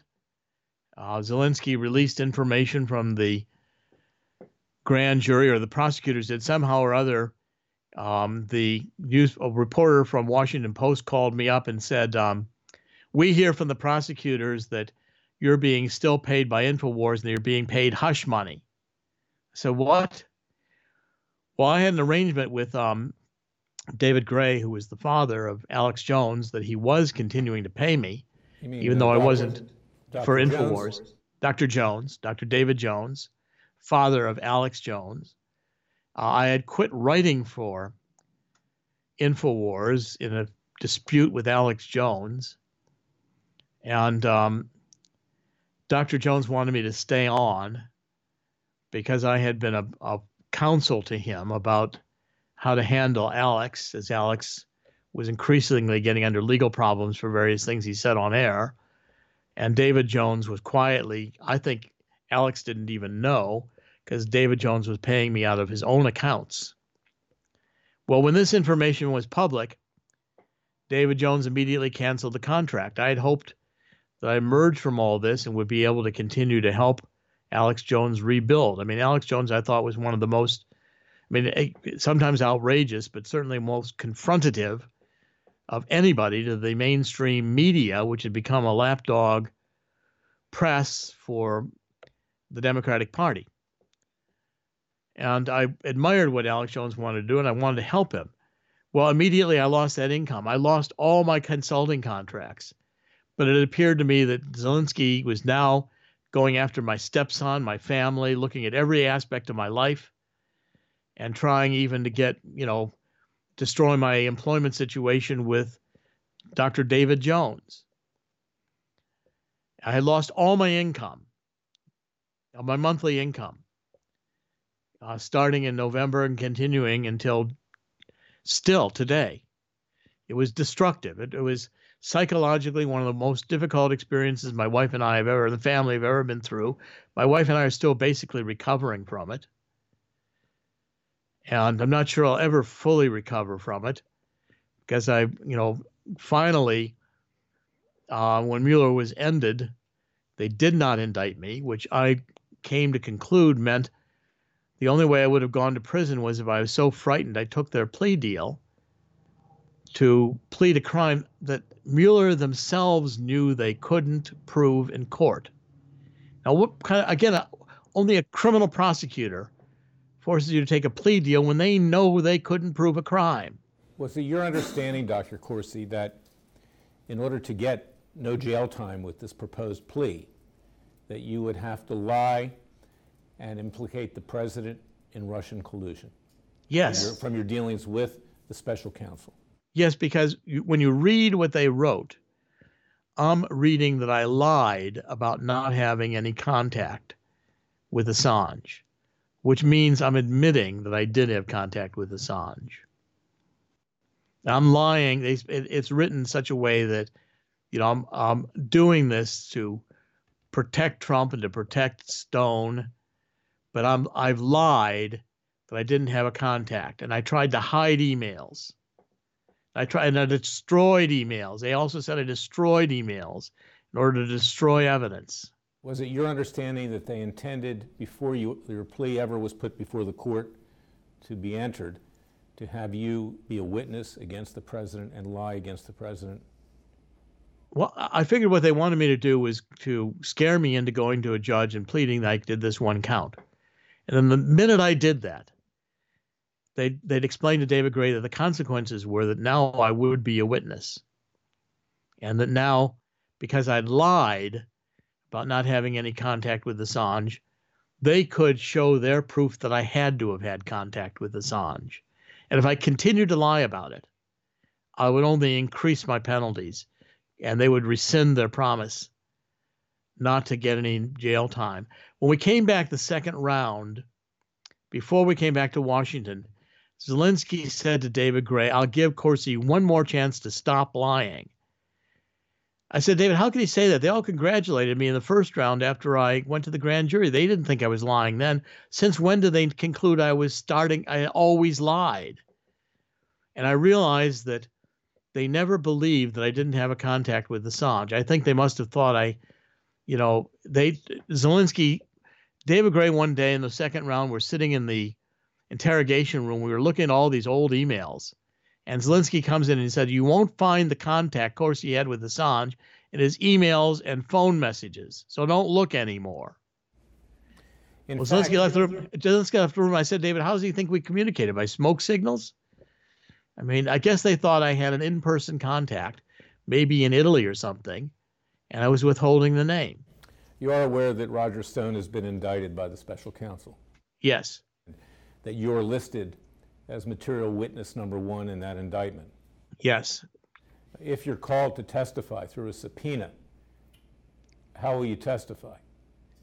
I'll do my best to tell the truth. And my truth would be that I did write those emails that, especially the one in July from Roger to me that I sent and forwarded to my Malik, that I did do that. I did receive that. I did forward it to Malik. And I will insist that I did not have any contact with Assange. But see, from what I understand of what they've charged Roger Stone with, it's with lying to the House Intelligence Committee. And they can show my email as proof that Roger did want to get in touch with Assange when Roger told the House, I believe, that he did not want to get in touch with Assange. So, they may call me. They have not called me yet to be a witness in Roger's trial, and they really don't need me because I don't think anyone's going to dispute that that's a real email. that Roger sent to me in July 2016 that I forwarded to Malik, and certainly Malik would validate that it's a real email. The problem Malik, is, the yeah, problem go is it ahead. not that Roger Stone testified under oath with regard to an email that Yes. was false. Yes, he testified under oath, whereas I never testified under oath to the House or any other congressional committee. I've never testified to any congressional committee, and I was given immunity by the special prosecutor for any charges of suborning testimony because I told the truth on that and told the truth on that to the grand jury. And in fact, you've never threatened a witness during Robert Mueller's investigation, have you? No, not at all. Okay. In fact, you're the one that you perceived to be threatened yourself by the special counsel. Either you lied or you would be prosecuted and potentially do life imprisonment. I felt I was under constant threat and duress by the special prosecutor. They wanted me to tell them what they wanted to hear. They weren't going to quit until they got it, or if I couldn't do it, then they were going to charge me with lying to them. That's how it came down. It's how I perceived it. Now, when you retained me to represent you, what is it that we decided to do with regard to special counsel Robert Mueller, and how does that impact on whether you were indicted ultimately or not? Well, once my wife said what she said about, wanting to, rather seeing me in prison, I just resolved I was going to fight these guys, that they were the criminals. Mueller was the criminal.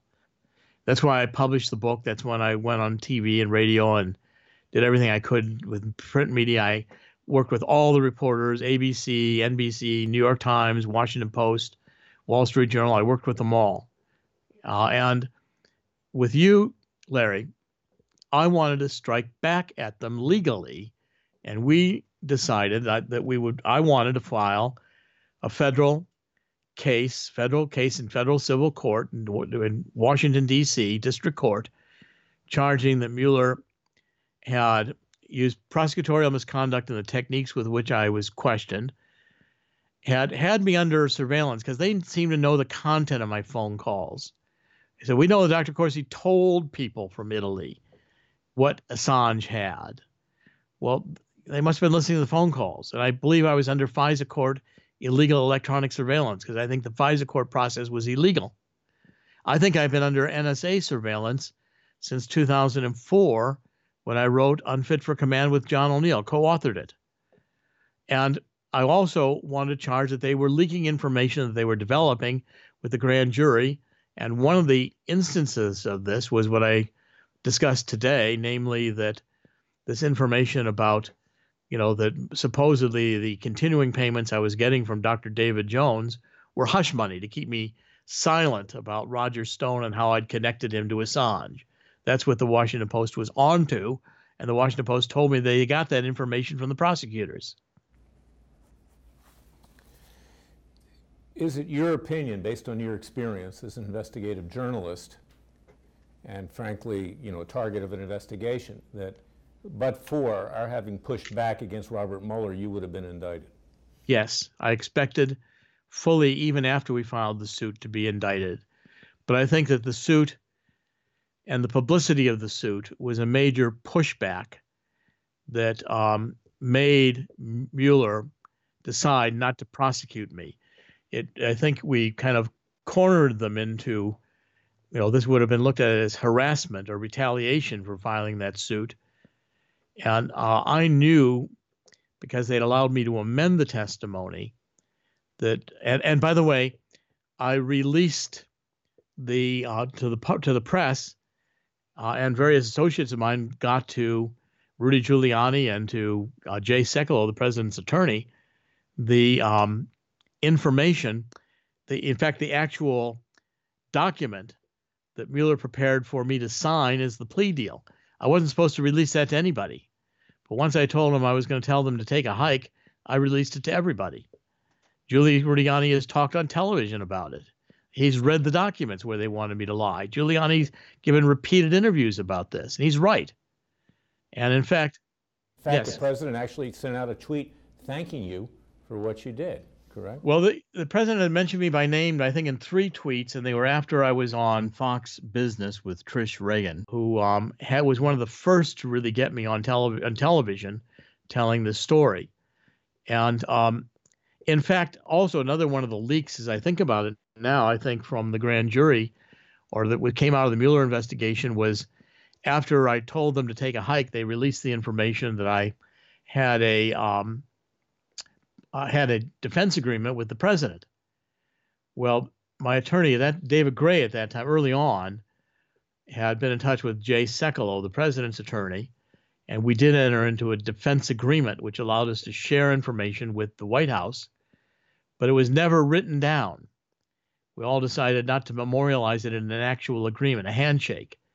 But yet Mueller knew about it, and Mueller made it public, again, giving the information to the press, who then called me up and questioned me about it. It had to come from Mueller because only Mueller and those people who were involved in the agreement and helped arrange the agreement, are all friends and personal associates, were all and knew about this. No one else knew about it, and the defense agreement with Jay Sekulow was one way. In other words, I told David Gray to share with Jay Sekulow what was happening to us in front of the special counsel, so the president and Jay Sekulow knew what was going on. But I didn't want any advice in return from the president. I didn't want to be told how to handle my own case. And you've never communicated with him? No, I've never communicated with Donald Trump. I saw Donald Trump once during the campaign. It was in Trump Tower. I was actually with Ted Malloch that day.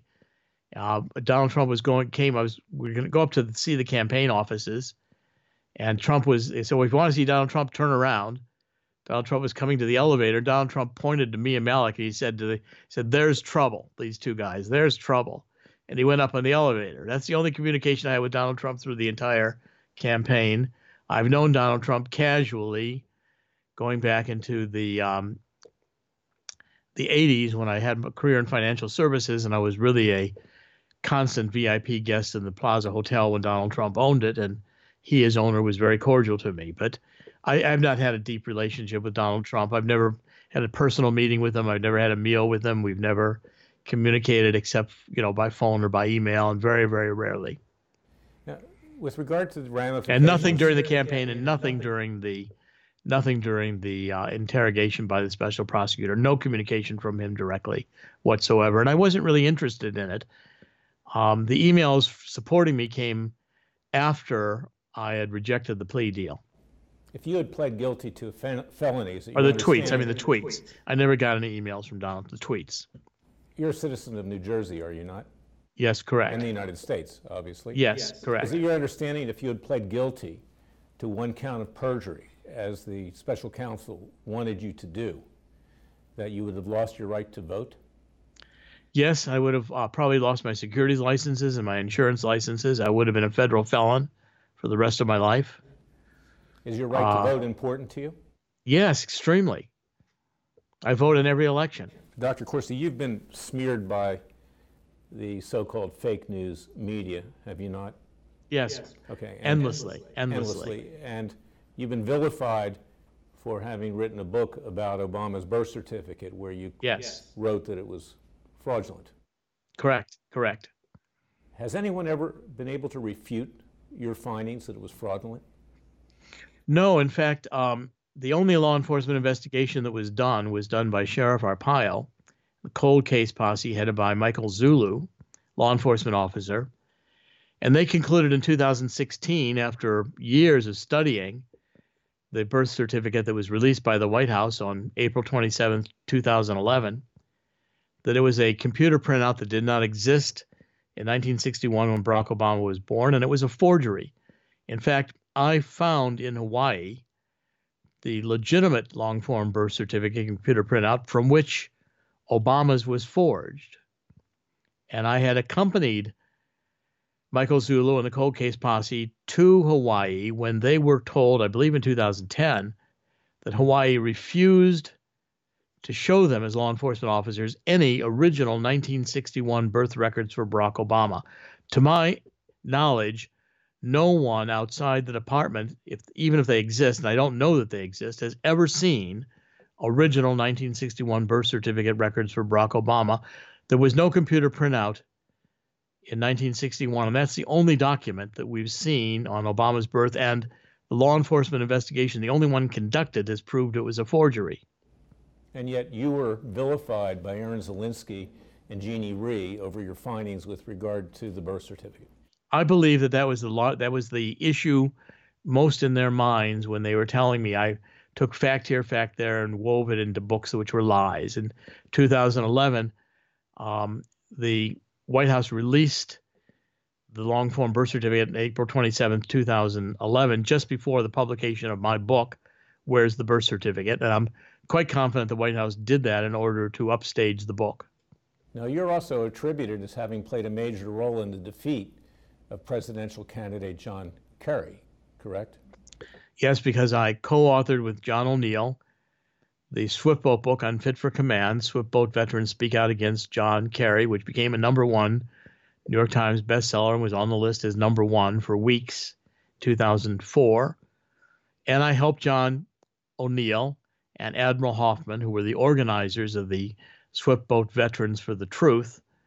I was not a Swiftboat veteran. I did not serve in the military. I had eczema. I was disqualified at my draft physical in 1968 because of those conditions. The military rejected me. That's why I, at universities, worked on government research that was often commissioned by intelligence or law enforcement agencies of the federal government.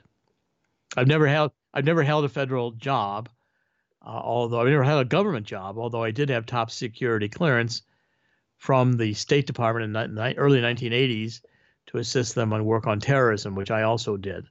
To the best of your knowledge, has anyone ever been able to refute your findings with regard to John Kerry and your Swiftboat book? No, I think everything we wrote there was true. I think the American public accepted it as true.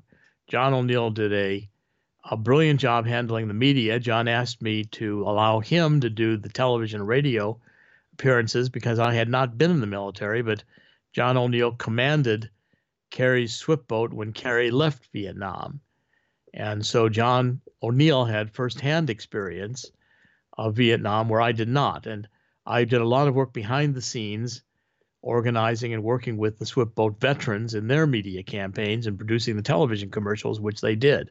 You were also vilified by the special counsel prosecutors for that book about John Kerry, correct? I think that was also in their minds, clearly, that it goes back to, David Gray summarized it best. He said, Jerry, look in your rear view mirror. There are a lot of corpses of Democrats in your wake. And he was right. I've been a constant critic of the hard left and the Democratic Party. And my books have been effective in expressing that criticism to the American people. In fact, your writings are based on eyewitnesses, generally speaking, correct? You're not making things up yourself. All my books are very heavily footnoted. They're all I work very hard to make sure that everything I say is sourced, either in interviews I've conducted or in published material that has not been disputed.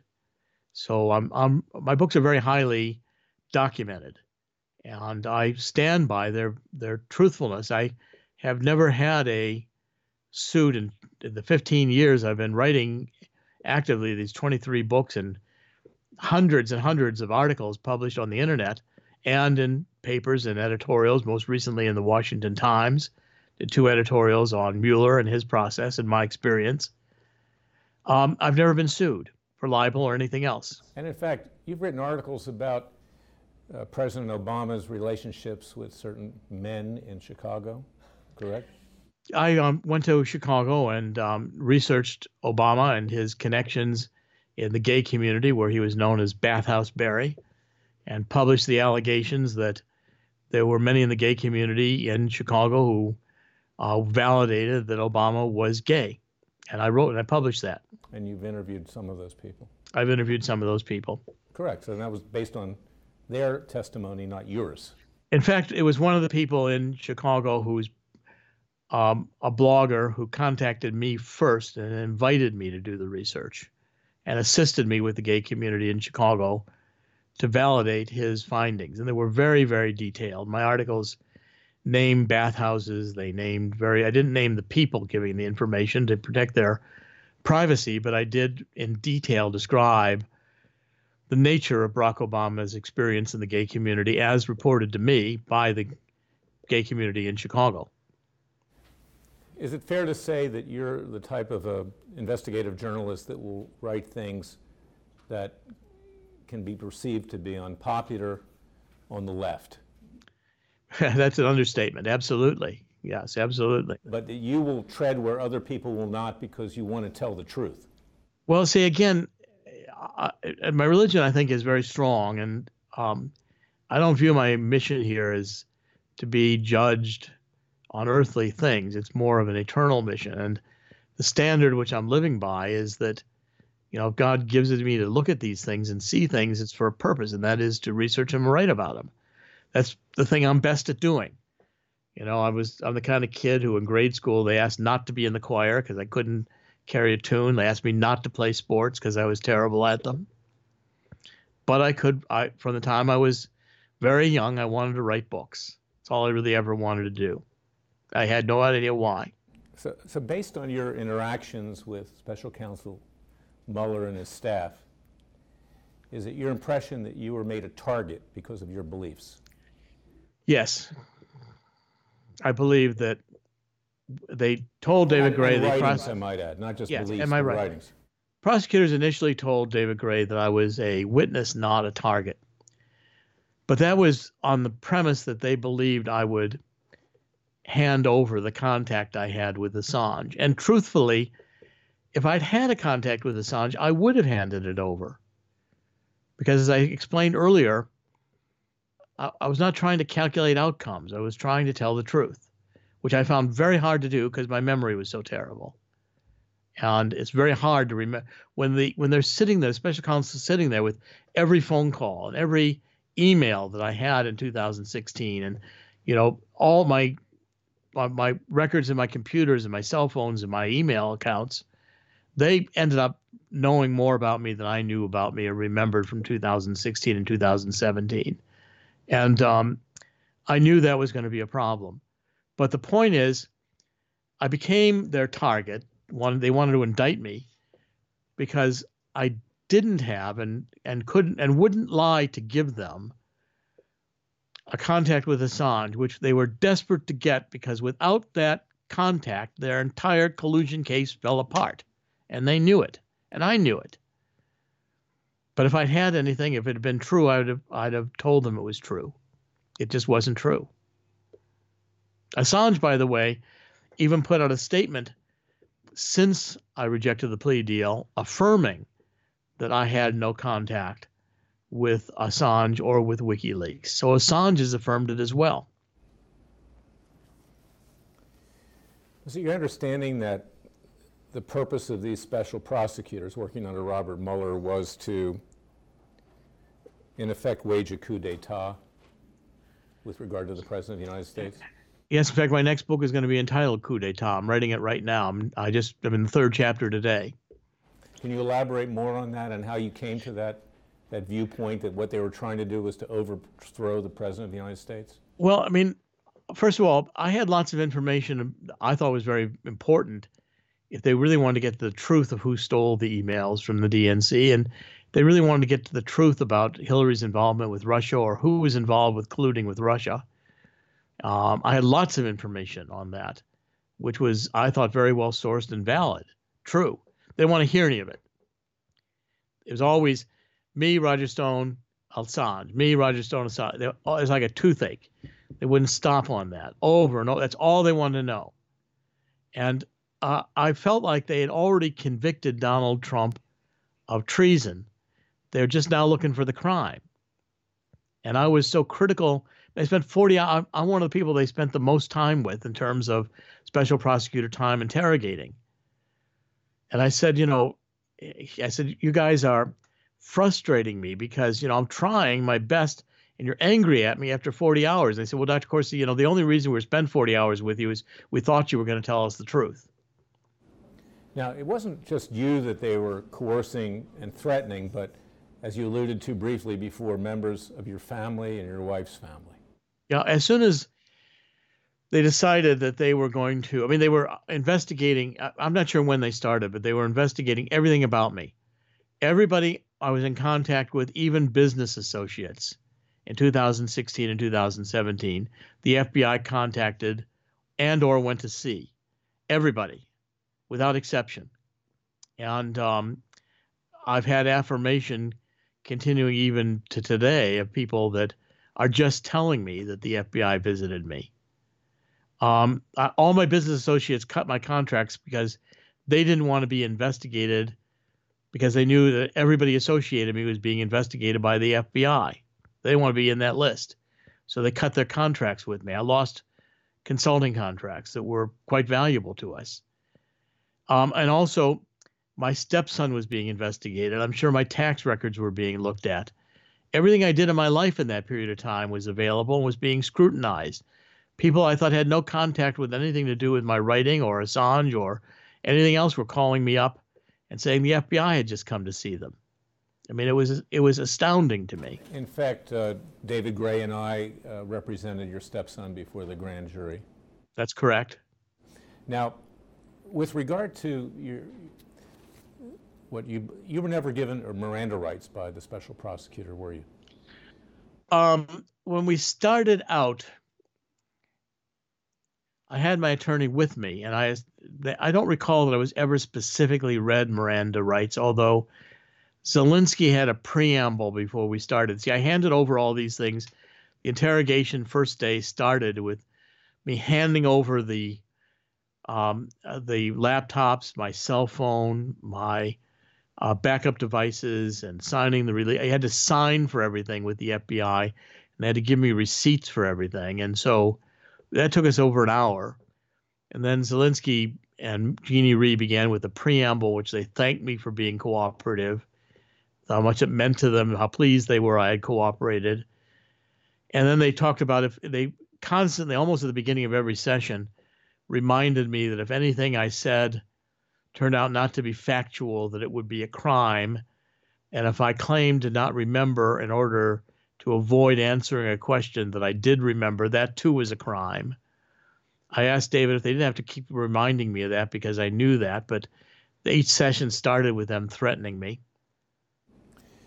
With regard to the illegal surveillance, was there any information that would come out during your interrogations that caused you to believe that they had illegally obtained your emails or telephone communications?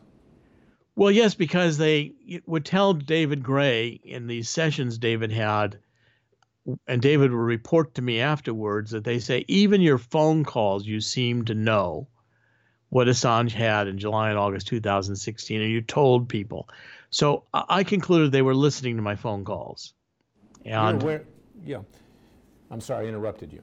No, that's it. So, I mean, and all my emails, they had everything. I mean, there was, I had signed over, but from day one, they appeared to have I don't think I gave them anything they didn't already have.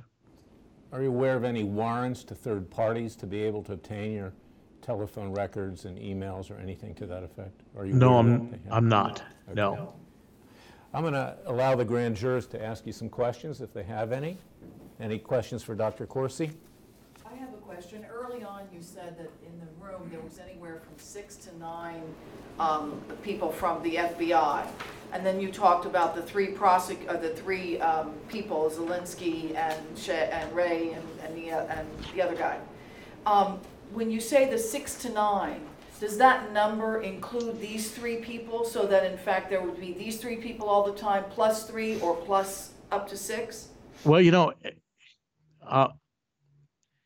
my impression was that sometimes there were more than 6 of the FBI there.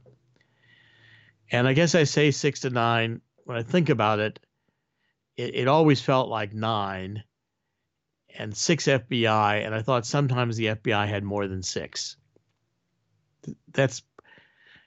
I'm not sure there were 9 FBI there at any one time because I really didn't count them all. I mean, I was focused on trying to answer their questions, and the FBI were all there on both sides of the prosecutors, and I was trying to maintain eye contact with the prosecutors to listen intently to what they were saying. I wanted to answer what they asked and not something they didn't ask. And so a lot of times I didn't pay attention to the FBI, and I knew that the same ones didn't appear to be there all the time. Sometimes some of them which I'd recognize were there and some weren't there. The same FBI agent picked us up every time, and I'm pretty sure he was there all the time, but I was not focused on the FBI except in kind of a general way. I was focused on the three prosecutors and was aware of the others, but without trying to be as precisely. I probably knew more about the tiles on the floor in that room than I knew about who the FBI were that were there. Did they in all cases that you remember, more or less, did they always were they always laid on the other side of the table, as it were, on the other side of the room from you and your lawyer, David Gray? Yeah, there were two conference tables in the room and chairs for two conference rooms. We used the conference table closest to the door. And three special prosecutors sat directly across from me. And then there were two or three on either side of them, and they overlapped to the sides of the table. So they also occupied the ends of the table. And then David and I were on the side of the conference table to the inside of the room, where they were on the conference table side closest to the door. But I couldn't even run out of there without being tackled, although I didn't anticipate I would try. Let me just put this one question and I'll allow the grand jury to finish.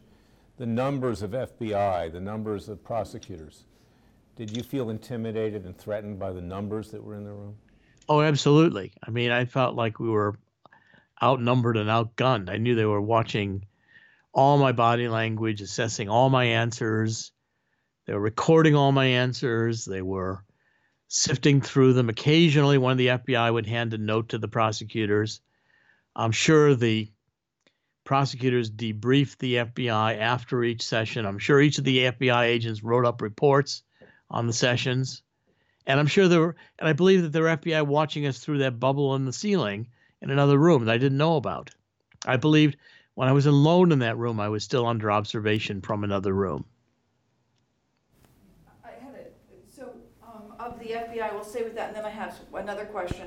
But of the others in the room, aside from the three prosecutors, do you have a sense about, was the preponderance male or female, or about evenly distributed?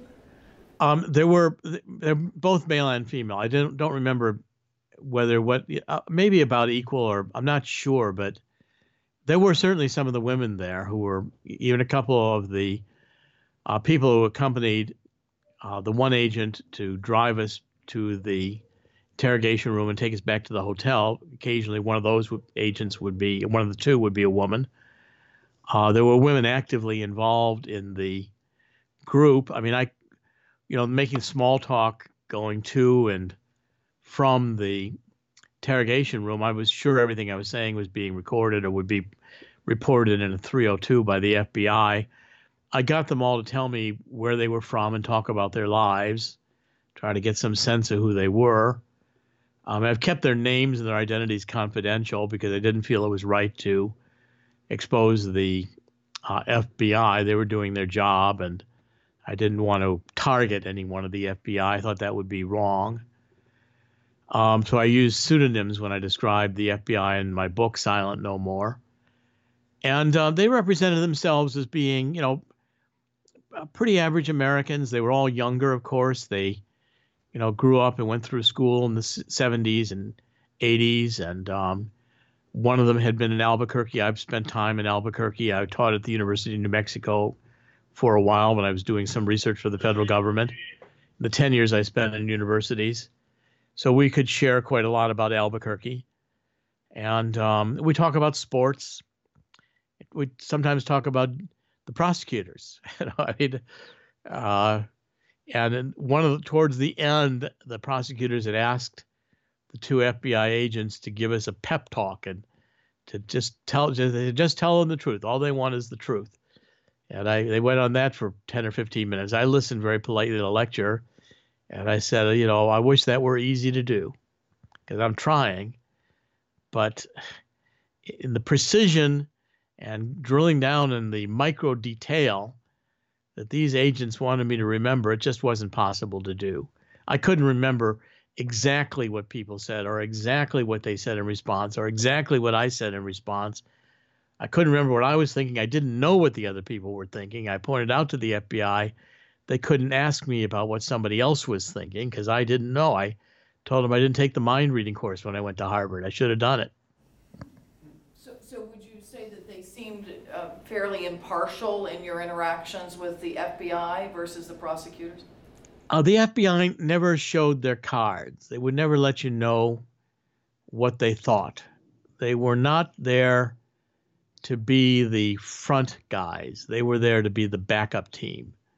And they played that role very well. They never told you what they were thinking, and they were always cordial, always professional, but I knew that was just part of their professional demeanor. It didn't mean anything about how they really felt. They wouldn't reveal anything about their personal feelings or their personal politics. We talked about their lives. It was all on a general basis about, Albuquerque or experiences there, what it was like in Albuquerque and things that had happened. But they didn't, they never said what their politics were or what they thought. The FBI were very, very reserved, whereas the prosecutors, when they got angry and when they were walking out of the room and letting me know they thought I was lying, especially in the second half when it got increasingly adversarial and they got increasingly angry and impatient, the prosecutors were just upfront about their feelings. They just finally got so mad at me, they let their guard down and told me right out what they thought. And what they thought was they didn't like my religion, they didn't like my politics. So is this a correct characterization to say that contrasting the FBI versus the prosecutors, it might have revealed even more starkly the prosecutors' position aligned against you versus the impartiality? Would that be against that backdrop? Well, it could have, but see, I couldn't make any determination about where the FBI really was because they wouldn't show me any cards. I mean, it was equally possible in my mind that they hated me and were crucifying me in their discussions with the prosecutors, and yet when they were dealing with me, they would remain very cordial. I was sure they handcuffed me and took me to prison, which they would have done had they been instructed to do so by the prosecutor. They still would have been being polite. That's the way the FBI is. I've interviewed the FBI and worked with the FBI in my role as an investigative reporter many times. The FBI invited me to go to El Salvador and to participate in a conference with the nations in Central and South America on MS-13. I was the only reporter allowed in the room. I've had very cordial and professional relationships with the FBI for many, many years and have reported on them and interviewed them, and we've worked together on stories. And I've always believed I've had great respect from the FBI in professional capacity. One other question about the profiling of the FBI that were there. You said something about them growing up in the 70s and 80s. So that would make most of them that you became aware of somewhere between the age of mid-40s to around 60. Would that be about right? I'd say none of them were 60. I'd say 40s, early 40s to maybe mid 50s. They pretty much all fell in that, age bracket. They did not have firsthand experience. I didn't find any of them had firsthand experience of the Vietnam War or the protests. They may have been children possibly, but as I would talk about things to find out what they knew and what they thought the best I could. I'd surface some of these things, even about baseball games and old football games, to see what they, remembered. Their memories were all more 80s, 90s memories. They didn't go back. My memories go back to the 50s when I was, very young. Early 52 when Eisenhower ran against Stevenson for the first time. I can remember. I was 6 years old, 5 and 6 years old. This was all history to them. Watergate was history. Jack Kennedy's assassination was history. They'd studied it in school. They had no firsthand memory of any of those politics. I have one last question, and that is about from the see-through blouse that Ree wore that day one. Were there other times that she came bedecked in provocative way that you might judge it as such, or was that the only time? That was the only time. I thought otherwise. Her dress was very professional. I was shocked and surprised. I was surprised and shocked that she did that the one day. I really couldn't. I had to. I just couldn't believe what I was seeing. Quite frankly, literally, I just couldn't believe that she did it. I mean, it took me a few minutes to conclude I was really seeing what I thought I was seeing. And all the FBI are always in a suit and tie. They're always neatly groomed. They're trained to be kind of professional in their demeanor. It wasn't just the FBI I encountered. I experienced that with the FBI in general. I mean, if you go out and have a drink with them after hours, or in El Salvador, they let their hair down a little bit, but the FBI only hires people who can be professional on their outward appearance. What they're thinking inside, or how they're dealing with the politics. I mean, as I've studied what went on with FBI and Department of Justice personnel like this Peter Strzok and Lisa Page, and listening to their testimony, I was shocked at the degree of their animosity towards Donald Trump, because that was uncharacteristic for the FBI that I'd encountered in my career. They might have political views, but they were rarely so intense. How long ago, between the time that you had your rather extensive interaction with the FBI to the most recent interlude? Was it a 20-year period? Because you referenced El Salvador. Did you have much interaction with them? The reason I'm asking the question is because I'm trying to understand the trajectory potentially of the FBI's that would have given rise to a Peter Strzok and a Lisa Page having the prominence in the institution that they did. Well, I don't remember the exact. I started reporting for WorldNet Daily in 2004, and I think I went to El Salvador more around the time 2010, in that period of time. You could just look up my articles. We could find that out very easily on the internet. But my experience with the FBI goes back through the 60s. A lot of the government contract work I did at the Civil Violence Research Center, Case Western Reserve, or the Lindbergh Center, the Study of Violence at Brandeis when I was at Harvard, I dealt with FBI agents on a regular basis, and they were rarely political partisans. They were, mostly professional law enforcement. I dealt with a lot of them through the 60s and 70s. And as I said, I got top secret clearance. I was in the State Department. I was dealing with CIA personnel. I was dealing with Agency for International Development, who they tried to recruit me into the CIA at that time. I was unwilling to have a government job. I never wanted to be a CIA agent. So I declined to do it. And but they were, they wanted me.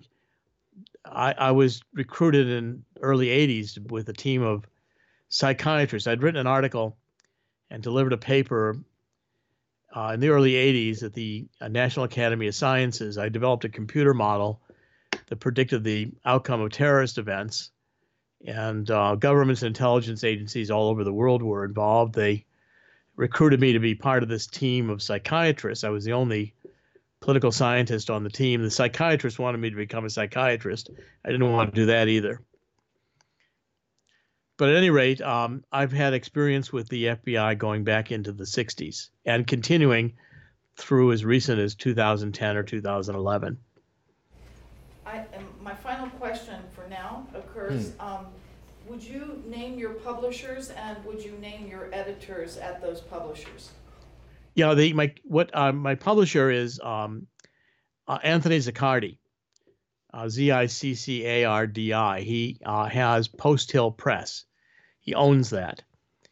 Anthony was my publisher at Simon & Schuster in 2008 when I published Abomination.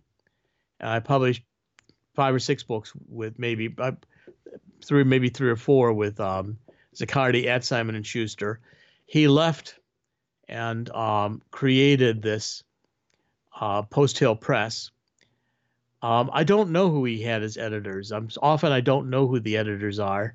I knew Art Moore at WorldNet Daily because daily we had a conference call with the WorldNet Daily editors where articles I submitted for publication would be discussed, or he would email me about comments or criticisms or phone them. I knew Art very well, but most of the editors I have not known that well. I, deal with them on one book. And I know Anthony Zaccardi quite well, he's a close personal friend. And I'm intending to publish even this coup d'etat book with Anthony. But I don't know who he uses as editors. I don't remember. Thank you. Any other questions? No? I have one. Yeah, sure. The fallout between you and Alex Jones, because I've heard you on there, Yes. and I thought it was a great relationship, because you remind me of an older Alex. Thank you. I think I want to say thank you, but I'm not sure. No. I've learned a lot of things from that guy, and I've learned a lot of things from you about how the government works and a lot of things that go on outside of the spectrum of government. But when this happened, I felt like he kind of turned on you, which is unusual that I see with him. And I don't understand it, because I sit here today listening to you here, and I don't get it. I don't get where the disconnect is. Because it blamed you even at one point of maybe. Let me interject here. I think I can help this along. Was the reason Roger Stone? Yes. I think likely yes. I mean, again, it's very tough to answer this question because I can't project into the mind of another person to know what they're thinking. All I can do is to observe what they do. And at a certain point, I know for sure after I went public and told people that I had gone to the grand jury and had done this cover story with Roger Stone, Roger began attacking me. And then Alex began attacking me. He perceived that I had turned state's evidence on him. I mean, in my own perception, I told the grand jury what I perceived, that I was doing this cover story for Roger. Roger was out there saying I was wrong because he perceived something differently. Well, Roger could have perceived something differently. He didn't have to get mad at me. He could have just said he thought it was something different and I misunderstood. Well, I might have misunderstood. A lot of the work I did with the psychologists and psychiatrists, one of the first things you learn is you have to be very cautious about projecting your conclusion about what somebody's doing into their mind as if that's what they're doing. The truth is you don't know what another person is thinking. Even when they tell you, you don't really know if that's what they were thinking. All you can really do is judge from what they do. And so I've come to be a very good observer of what they do. And I realized that at this certain point they started, Alex, who'd been saying I was a hero, and but there are also friction and tensions with Alex that went previous to that. There was always a little bit of jealousy with Alex. There was a meeting we had when Alex came into the Mayflower Hotel and did an all-day long conference, and he wanted me to speak, but he was really rude that day. And I was wanting to have lunch with him or dinner with him. I'd seen him the night before. Well, he comes out and accuses me that I was drunk the night before and had to be accompanied to my room. Well, I don't recall that I've ever had any offense of any kind on excessive use of alcohol. There's nothing on my record. And I like to have a drink, but I may at 60 or 70 years old now be not quite as fast as I was walking back to the hotel after having dinner and a couple of drinks. But I don't think I was drunk, but Alex was suddenly accusing me of this. At some point or other, Alex just turned on me. And then they started rejecting my articles. There was an editor there, Kit Daniels, who hated me from the beginning and wouldn't post my articles, insisted I learn the software and post the articles myself. I learned the software. I posted my articles. Then he insisted I couldn't post them until he reviewed them, and then he wouldn't review them. And he had I had endless trouble with this guy, Kit Daniels, and Kit was very close to Alex. I brought Alex, when I first joined Alex, I had a couple of investment bankers that I'm close to in New York offer to put $20 million in Alex's company. They believed that Alex was one of the most disruptive to the mainstream media. They wanted to help Alex grow his business. I worked with these investment bankers. They were willing to create a new company, let Alex keep all of his existing companies without dilution. Take 20% of the new company they created. They were bending over backwards to get money to Alex. And I brought these investment bankers in to see Alex, and Alex felt threatened by them. He said, I hired you to write for me, and now you're trying to take over my company. He wouldn't speak to them. He was rude to me, wouldn't put me on air. I mean, this went on, accused me. I was brought down one of the investment bankers to see him when he didn't want to talk about it. That's, I think, when the relationship started souring. That all I thought I was doing was bringing him a big, huge pile of cash, which ought to help grow his company. And that's when I got closer to Dr. Jones, because Dr. Jones would take me aside and talk, was afraid that I was going to be so offended and hurt by the way Alex was treating me that I would resign and maybe sue them. And I go out to breakfast with Dr. Jones. We talk for hours about this. As I said, I'm not a psychiatrist, but I've had great training by them. And we talk about Alex, and I was concerned that characteristics which had made Alex very successful when he was younger, now that he had grown to be older, would be the exact same characteristics that cause his downfall. And I was trying to counsel with his father, given my experience, as to steps we might take to make sure that Alex didn't self-destruct. And especially in the way Alex had treated me, which I considered not normal. I mean, I brought a lot of people investments, and very rarely do they disown you because you offered them $20 million. If somebody could offer me $20 million a day, I'm not going to be angry at them. So I think that's when it started to go south. I don't think we ever repaired that. And then you got Kit Daniels entering into it. And the coup de grace was when Roger Stone turned on me. And that's when it became beyond repair. And both Alex and Roger started demeaning me in public. And Larry and I have filed lawsuit in federal district court against both Alex Jones and Roger Stone over those, the way they mistreated me in public. Dr. Corsi, this is Jason Goodman. You mentioned a few things that piqued my interest. Particularly, it was your feeling that your phone calls and emails were being spied on and listened to prior to this intervention by the FBI. You also mentioned Ted Malloch, the American academic, the Oxford professor. Ted is also friends with Charles Ortel.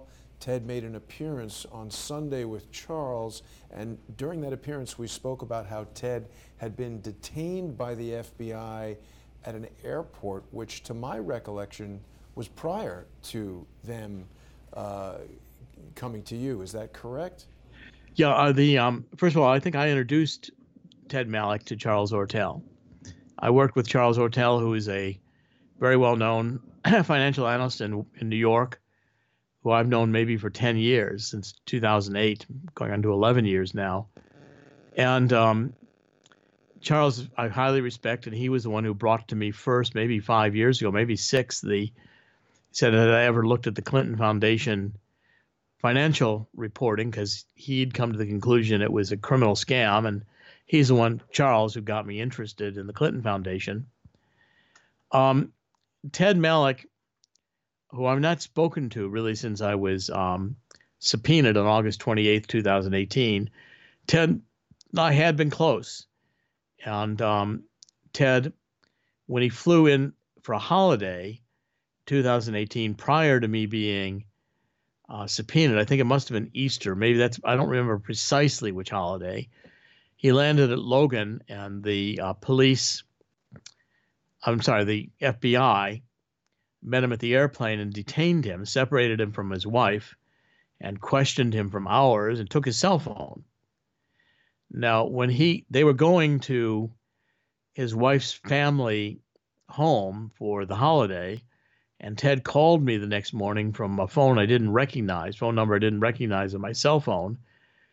And I talked to Alex Jones. We went on and did kind of an emergency broadcast, let the world know that Ted Malloch, the FBI was now interviewing Ted Malloch. And Malloch told me they were asking questions about me and Assange. So, I knew early on that the FBI was interested. When the FBI showed up at my door, I hadn't really thought they were going to, bring me before the grand jury, but I knew from Ted Malloch they'd been asking questions about me, and it was about Assange. And I knew that Ted didn't go to see Assange. And I'm sure I asked him, and he said he had not gone to see Assange because it just wasn't in Ted's, the way he operates to do something like that. And so, but Ted was very frightened by the experience. He hired an attorney. The FBI gave him a subpoena to appear before the grand jury, and he never did appear before the grand jury. I talked to Malloch several times before I was subpoenaed. I never did call him or talk to him after I was subpoenaed. We talked over FaceTime because it was cheaper than a long-distance phone call internationally. Didn't cost anything to talk on FaceTime. I came to recognize when they was being questioned by the FBI, they told me for the first time that they could not intercept FaceTime. And they were upset about that. And then when Mueller wrote his report, he put into it that I had communicated with Malloch by FaceTime, and journalists picked up on it, suggesting that the conspiracy of Donald Trump was conducted intentionally on media like FaceTime and WhatsApp that the FBI could not decode or intercept. And I thought that was just preposterous because it was the only person I really ever talked to in FaceTime was Malloch. And it wasn't because I was trying to hide anything. It was because I could see him and it was cheap. Yeah. The reason I raised the question, Doctor, is because I agree with your assessment that they must have been listening to your communications. Have you ever seen the press conference that Robert Mueller held several years ago, during which Ray McGovern asked Robert Mueller about a process called parallel construction, whereby the FBI has certain information that they've obtained illegally, like perhaps through an illegal FISA warrant to spy on your communications, and then they pursue targets and try to manipulate them in the exact way that you've just spent the last 2 hours describing for us, in an effort to generate some sort of admissible evidence to back up their conclusions that they've already arrived at. Mueller said he likes the process of parallel construction when he was asked by Ray McGovern.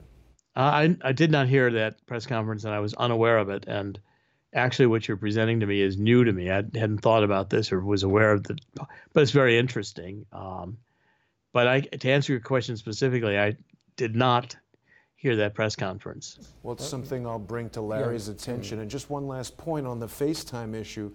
I directed a movie in Dubai about 5 years ago, and my phone was destroyed. It fell into the ocean, and when I attempted to buy a new one, I too became aware that FaceTime was somehow very secure, because in Dubai, FaceTime is disabled in hardware if you purchase an iPhone in Dubai, presumably because the UAE government cannot spy on the communications.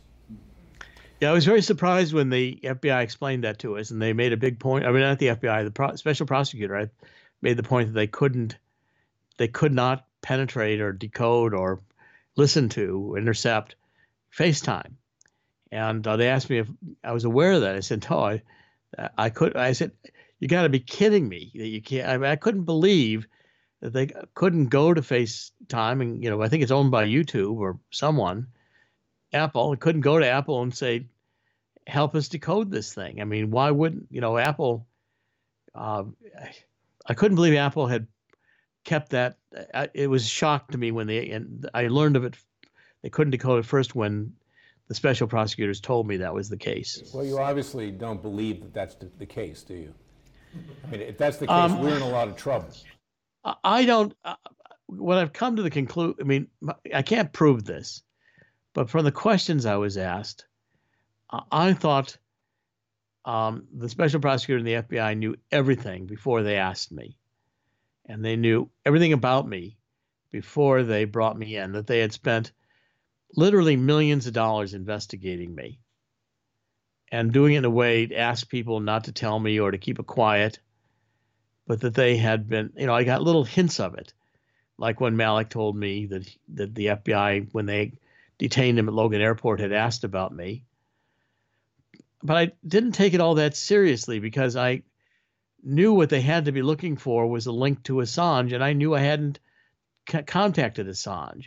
I didn't remember, I didn't think hard about the fact that these emails existed, the one I forwarded to Malik, because I never thought he would do anything. I just said, Ted, from Roger, Jerry. I didn't expand it to say, this is important, please go to see Assange. I didn't call up Malik and say, what steps are you taking? Let me coach you on how to.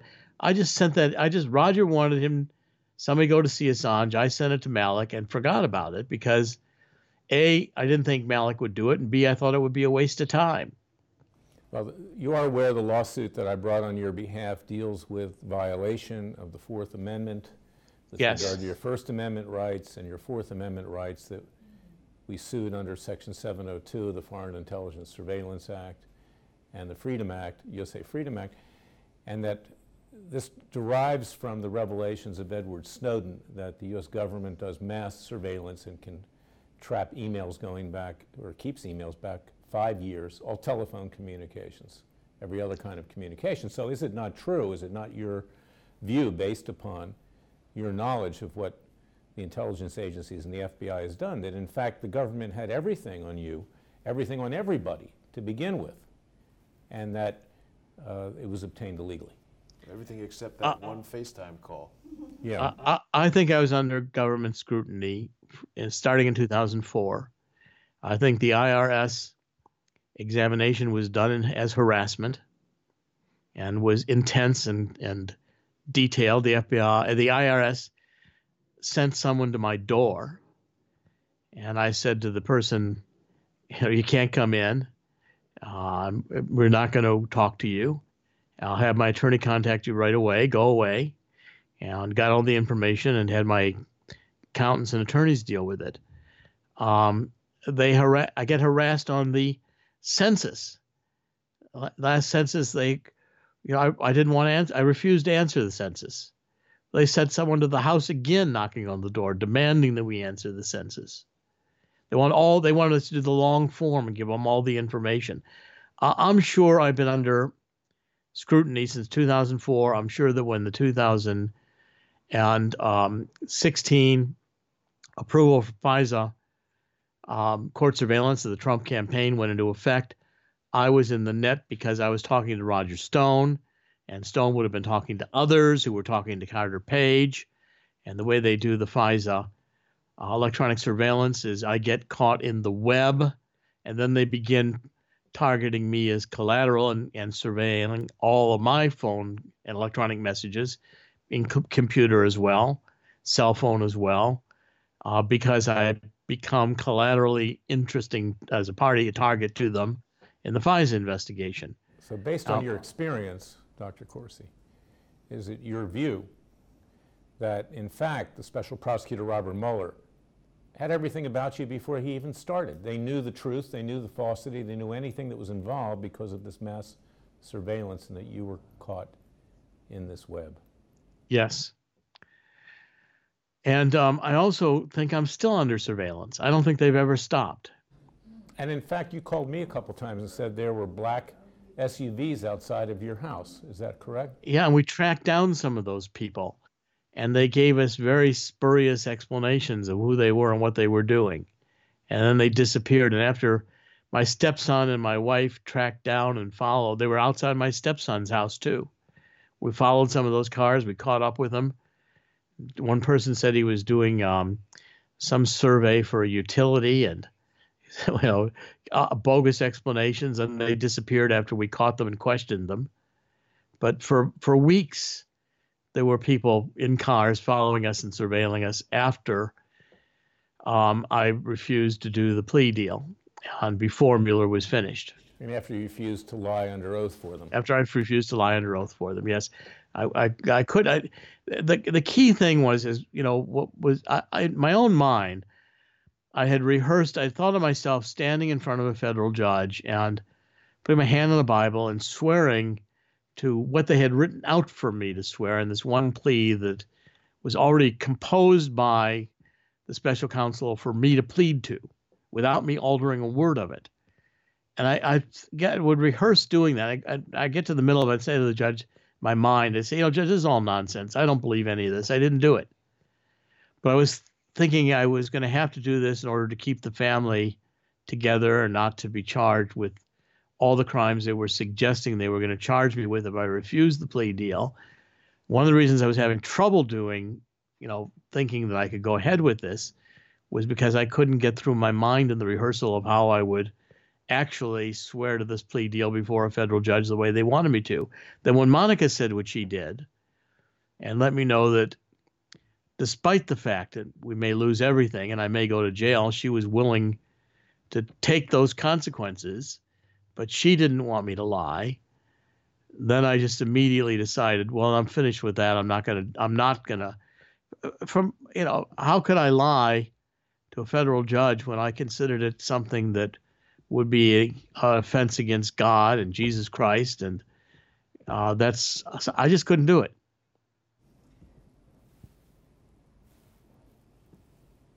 Yeah, either one. Go ahead. Well, I know probably the jurors have varying levels of facts, but the basic facts are that somebody hacked the computers at the DNC and 30-something thousand or more, you can correct me on the arithmetic, emails were, hacked, and somebody got a hold of them, and eventually Julian Assange got a hold of them. And is it an established fact that they were actually hacked? Could somebody have put a thumb drive into a computer and downloaded directly to a thumb drive, and the thumb drive could have got to, say, Julian Assange? Well, this is the research I wanted to share with the special counselor, that there has been, first of all, the assessment that it was the Russians. Podesta's emails were hacked in March 2016, and the Democrats kept it a secret until June.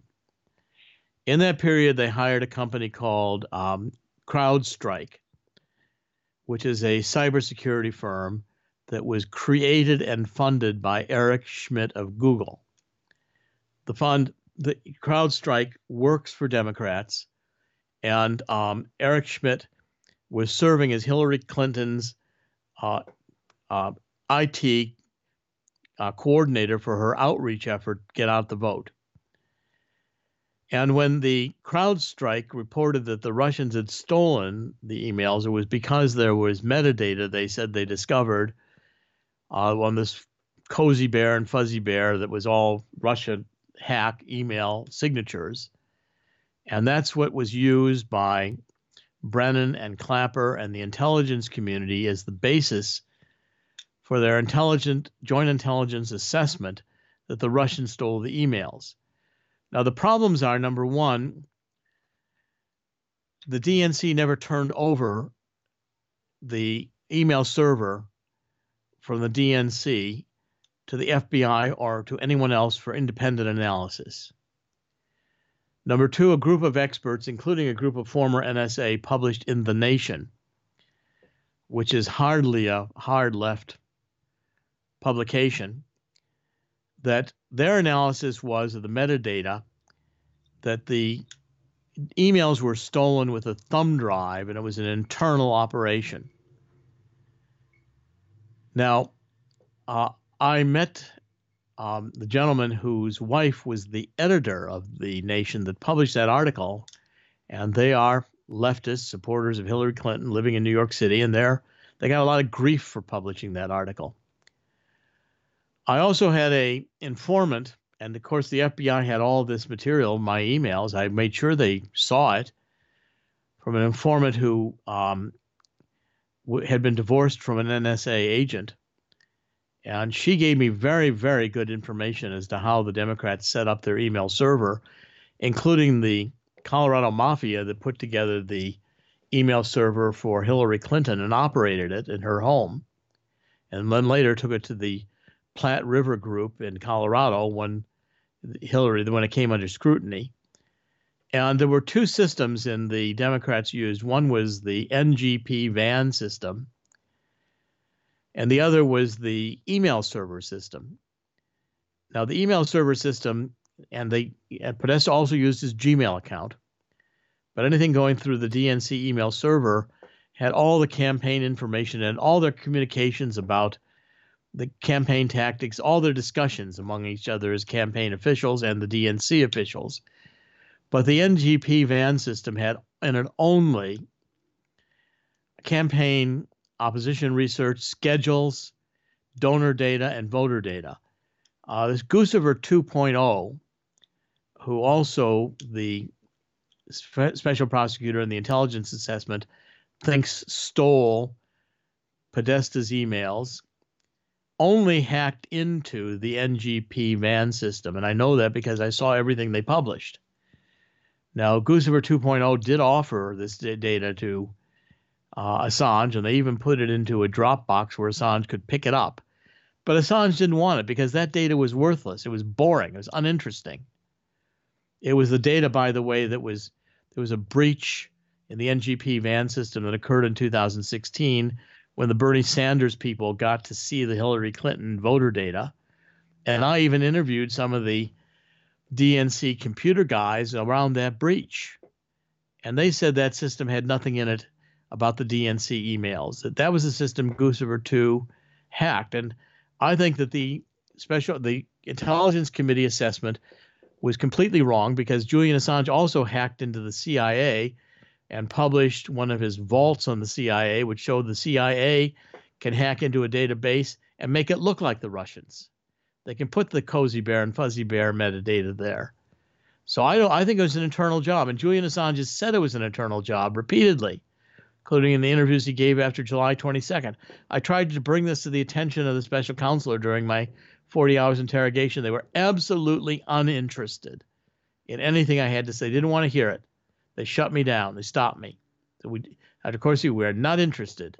They said it in a very dismissive and way as if, I was a child. We're not interested in your theories about who stole we know all about that and you don't. That was their attitude. It was the Russians. And don't you ever say different. That was their attitude. And they had a lot of attitude on that, as much attitude as the special counselors had. They didn't want to hear anything about Abedin or Hillary. They're absolutely uninterested in Wiener's computer. They knew all about that, and I had nothing to add. They made that very clear to me. Well, they had their marching orders, it's obvious. These were closed subjects to them for me. I could not address them with the special counselor. They shut. I make that very clear in my book, Silent No More.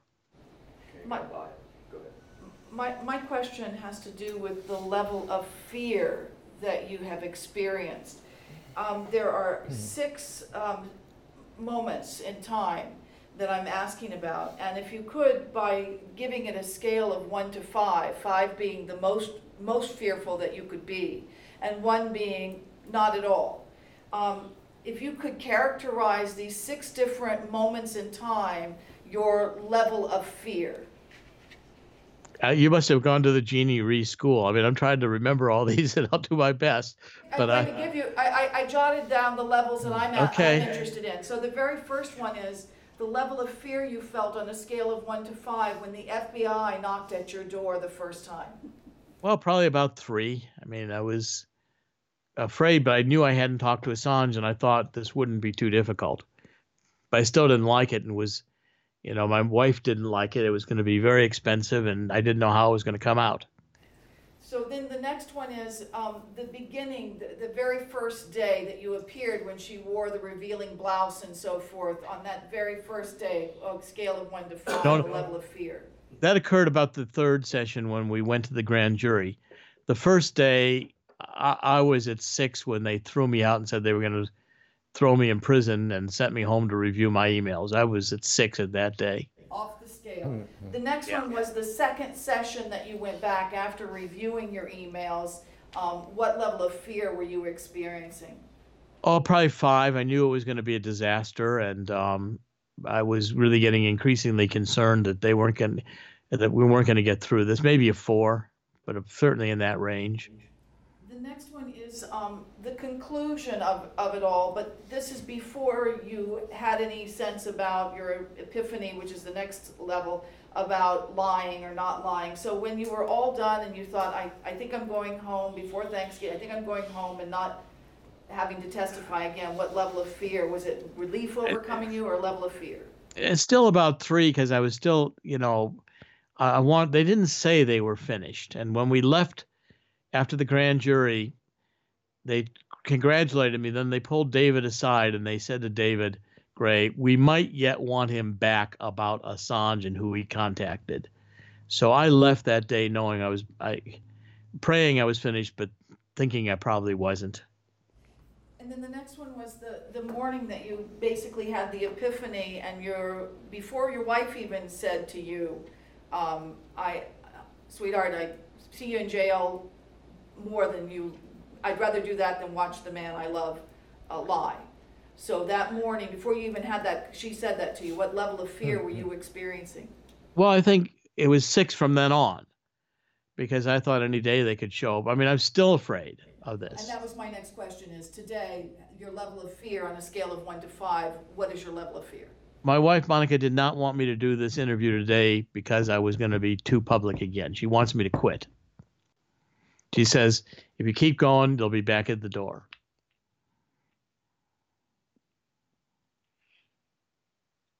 My wife thinks I'll never be free from government surveillance the rest of my life, and that they do anything that they can find, they will pounce on it to punish me. Dr. Corsi, Christ said, love your enemy. Try that. I understand your experience doesn't exactly lead to what you think of as loving your enemy, but sometimes you gotta give the devil a little sympathy. Well, I mean, Christ on the cross said they know not what they do, and that's I was astounded at the closed-mindedness and the partisan nature and of the prosecutors, especially Ree and Zelensky.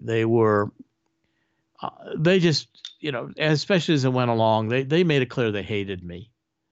I mean, they tried. I think Ree tried to like me and tried to, I went in, dealing with these people as if they were going to be fair. I went in to cooperate. I went in with the presumption that this would be not a rigged or partisan or illegal examination. I was completely wrong. This was criminal. And the interrogation, I think, and also the surveillance is criminal. The government's lying. And I experienced that firsthand. It's a really shaking experience. But there are parts of the Bible. I can remember sections in Paul where Paul is writing about his enemies, and he's saying that, we are destroyed by our enemies when we ourselves become so rigid that, what Paul's point is, you have to let God take care of your enemies. It's part of what I was saying, that I came to the conclusion that I had to tell the truth and God would deal with the outcome. I didn't feel like the outcome was in my hands any longer. All I felt I could do was continue to stay in my moral compass. And the last piece of that was when I knew Monica had come to that same point, because I also have responsibilities of the family, and I was torn whether I should plea this one deal, even though I knew it was a lie, but to save the family. You're in the middle of a battle. Do you throw yourself on barbed wire that's going to be a suicide so the rest of the troops can run over your body and get to the other side? Do you do that or don't you do that? And I got saved from having to make that decision when Monica agreed that we were going to take the moral course and tell them basically to take a hike, which is what we did. But I still feel fear that they'll come after me and they'll never stop. And they do hate me. The deep state actors within the government now see me as increasingly dangerous because I've written a book about them, which exposes them. The Silent No More is a very, very damaging book to the. I think it's largely the reason why Mueller got shut down. So I told them to take a hike, and I went public with what they did to me. And I think when Trump heard that, when I know Trump began tweeting about me, I knew that, I'm sure that Barr and all the rest of them watched what I had done, and they realized that I was being treated this way because Mueller had nothing, and was threatening to put me into prison because I wouldn't lie for him. And I made that very clear. I released the plea deal. Giuliani went public, castigating Mueller as a criminal prosecutor, a criminal, fronting as a prosecutor, like Weissman and the others. Others like Sidney Powell, who I've been in touch with. I've known Sidney for a long time, agreed that my treatment stemmed from the Weissman-like influence on Mueller.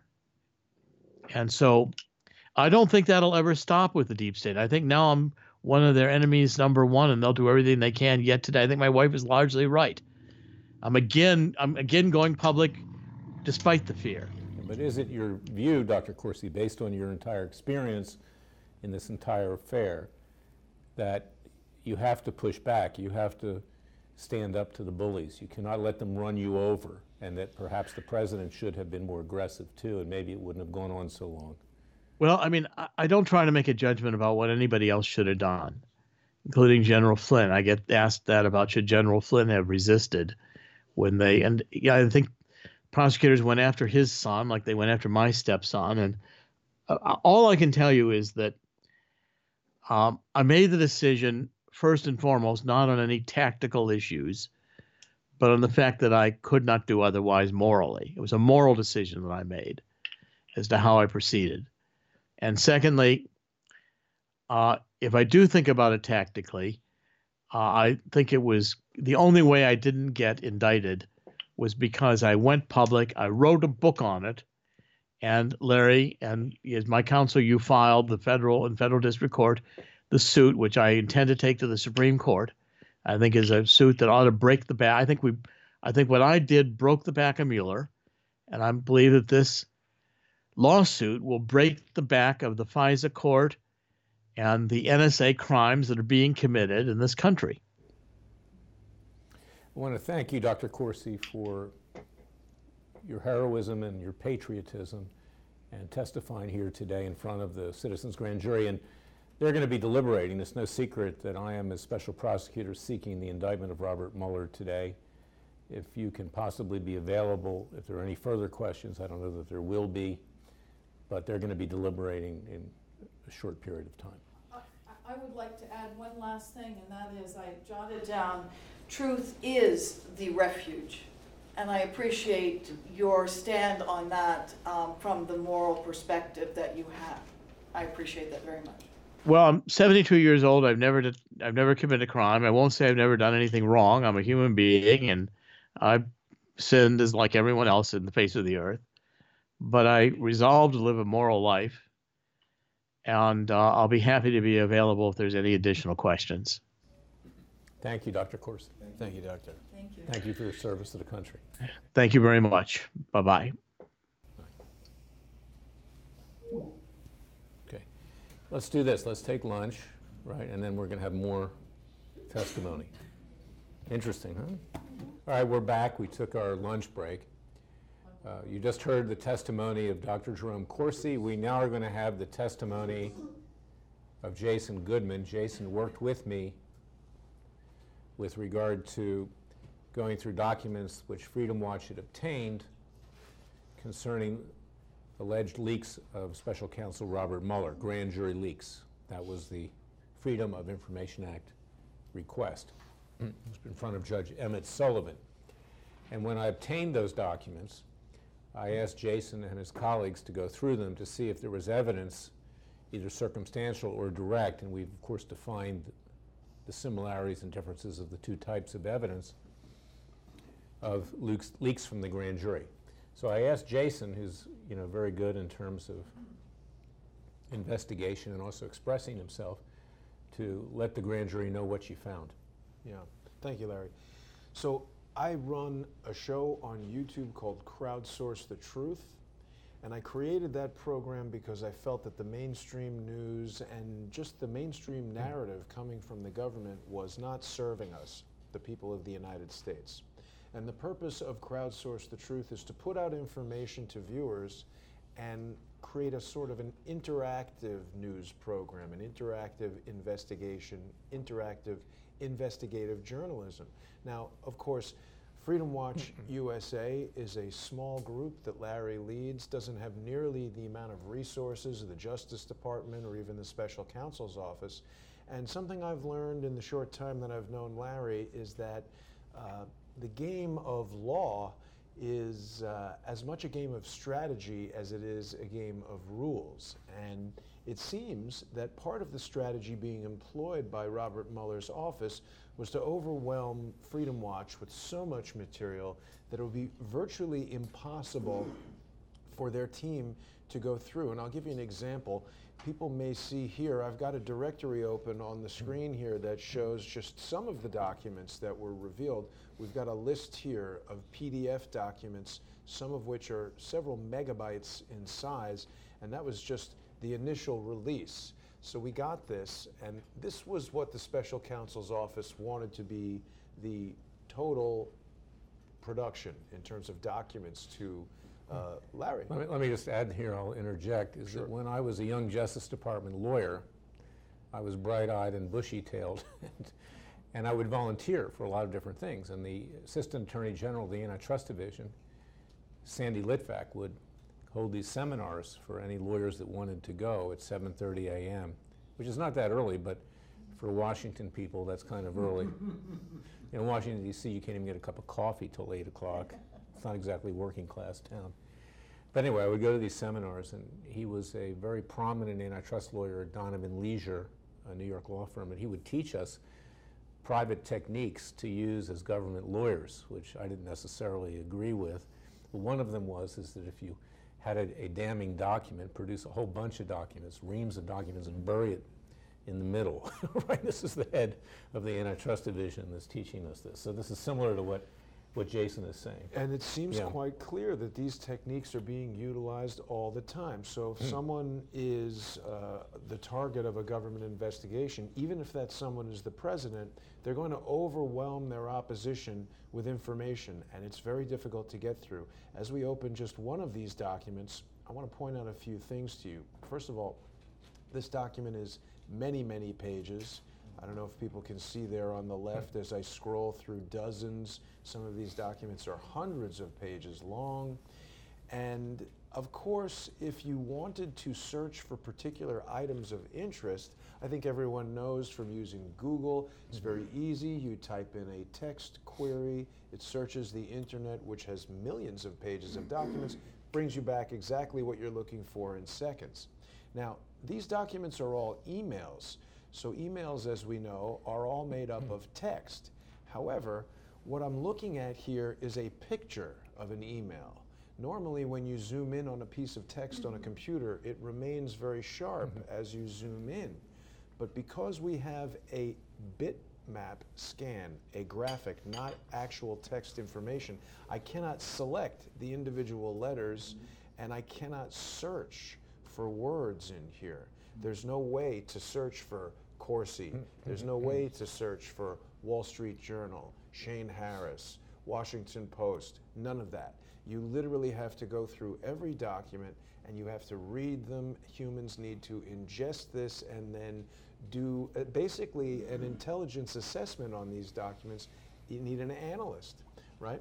So they know that that's virtually impossible for a small independent group like Freedom Watch to do.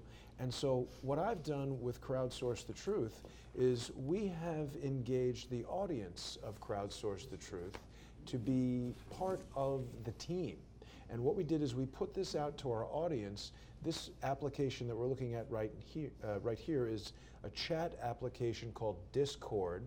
And people who watch Crowdsource the Truth on patreon.com join this Discord group, and you can see the names of some of the viewers who received this information. When we did the show with Larry, we put out all the documents for everyone to download, and they started going through them. Just the audience organized themselves, and people selected troves of documents to take and to go through and review, and they typed up little reviews of what is being discussed in the emails. They identify various journalists, and here we can see we're talking about page 54 from Peter A. Carr to Karen Freefield at Reuters. She's talking about a meeting at the restaurant Paul. There's an alarming number of email communications from the special counsel's office official email that say things like, no comment, but can you meet at Paul later? And obviously there's no official record of the meeting at Paul.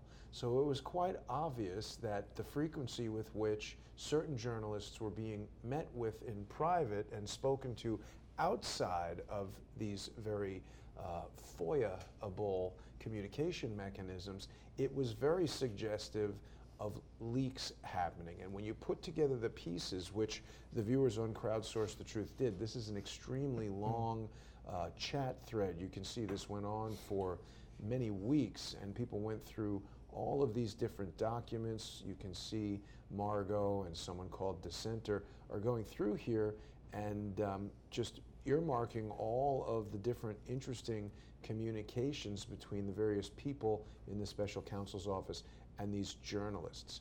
Now, from this initial drop, Larry was able to determine that there were a lot of missing emails, because we would see sort of one side of a conversation and holes in the threads of the emails.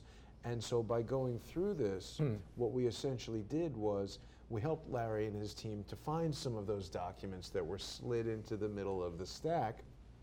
And Larry went back to Judge Sullivan and made another request for production. There was a second trove of documents that was revealed. Now that second trove of documents showed even more information. We can see right here, Peter Carr is talking with people from Politico. They're talking about Michael Flynn. He's got requests that he's making to various people. Here he's saying he's got a table for us at Paul. He's meeting Betsy Woodruff. I mean, this seems like a very unofficial kind of communication from the special counsel's office. It's obviously happening outside of email here. Some of the most troubling communications that we found were between a Wall Street Journal writer by the name of Shane Harris, who was the intelligence correspondent or the national security correspondent for the Wall Street Journal. You may recall during Dr. Corsi's testimony, he spoke about an individual named Peter W. Smith. Peter W. Smith, as Dr. Corsi said, was a conservative operative who was hot on the trail of these stolen emails, and he committed suicide. Well, I mean, that's what they say. This was even more bizarre than that. Peter Smith was found in a hotel room in Rochester, Minnesota, with 2 tanks of helium and a suicide note that essentially said, there's no foul play here, no reason to investigate. And he had allegedly committed suicide by suffocation with helium. And again, we applied this Crowdsource the Truth investigative process to this because Peter Smith was actually quite close to Crowdsource the Truth in a number of ways. He was interacting with Dr. Corsi, who's a regular guest on the show. He was communicating with Charles Ortel directly, who is a regular guest on the show. And this guy, Shane Harris, who is contacting Peter Carr, the press liaison from Robert Mueller's special counsel office, is instructing them that he wants to invite them over to the office for the Wall Street Journal so he can debrief them. We've got a journalist giving information to the investigation. So, I mean, we weren't able to, from that line of communication, determine anything definitively, but it certainly opens up the door for more inquiry, and as Larry's case goes on, it could present an opportunity to learn some more about what Shane Harris was doing. Well, this is the basis of circumstantial evidence. You heard Dr. Corsi's testimony say that what he could observe is that there were leaks. Things started to come out that only you would know through the grand jury process, so therefore there had to be a leak. And this buttresses that, this supports it, this evidence, this documentary evidence, that Peter Carr, the press secretary of Robert Mueller, who worked under his authority, was meeting with journalists off campus, not communicating on the phone, not sending emails, but in fact meeting with them at this, and I've been there myself many times. It's close to the courthouse, close to the grand jury facility over at the courthouse, Paul Restaurant, a French cafe. And that's likely where he spewed forth grand jury information because it was not accountable at that time. Now, I also want, Jason, if you can find it, necessary we'll take a little break. There were reports of Andrew Wiseman leaking information to the Associated Press. And there was actually reportedly a complaint that was filed by an FBI agent who apparently was present against Wiseman for doing that internally at the Justice Department. You can Google that and you can find that. Now, as I said earlier, this is a grand jury process. Even hearsay you can consider. You know, the old expression, you can indict a ham sandwich. Okay, now we're doing a lot more than that. Okay, we had turkey and roast beef at lunch. Okay, but you can take all of this together in your deliberations and come, you know, to your own conclusion, and they'll have an opportunity to defend themselves when we go to trial. Yeah. Jason. So here's Wiseman arranging these meetings with the reporters, and it really, when you look at the documents in their totality, it paints a picture of this very synergistic relationship between the press and the special counsel's office, where the press is spinning stories in the way that the special counsel's office wants. Peter Carr even asking journalists to do things like include a statement that Robert Mueller is a registered Republican. Obviously irrelevant, he still hates Donald Trump, but the idea is spin it that he's unbiased. So it's not the free press that we would hope it to be. It seems quite controlled by Robert Mueller's office. Right, and we know that the Republican establishment of which Mueller is a part has never been a fan of President Trump, to say it most diplomatically.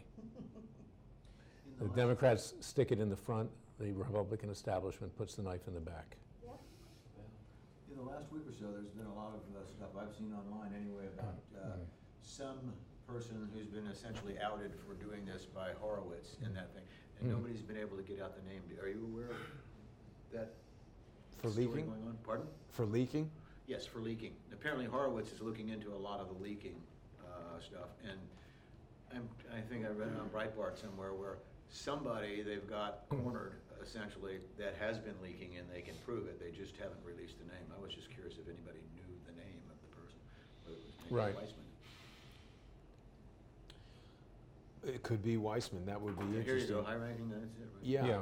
There's no doubt that there's been a ton of leaking going on, and it was obvious to Larry, which is why he initiated the FOIA suit. And when he first appeared before Judge Emmett Sullivan, nobody was in the courtroom except for the judge, the bailiffs, Larry, and myself. But yet, That's correct.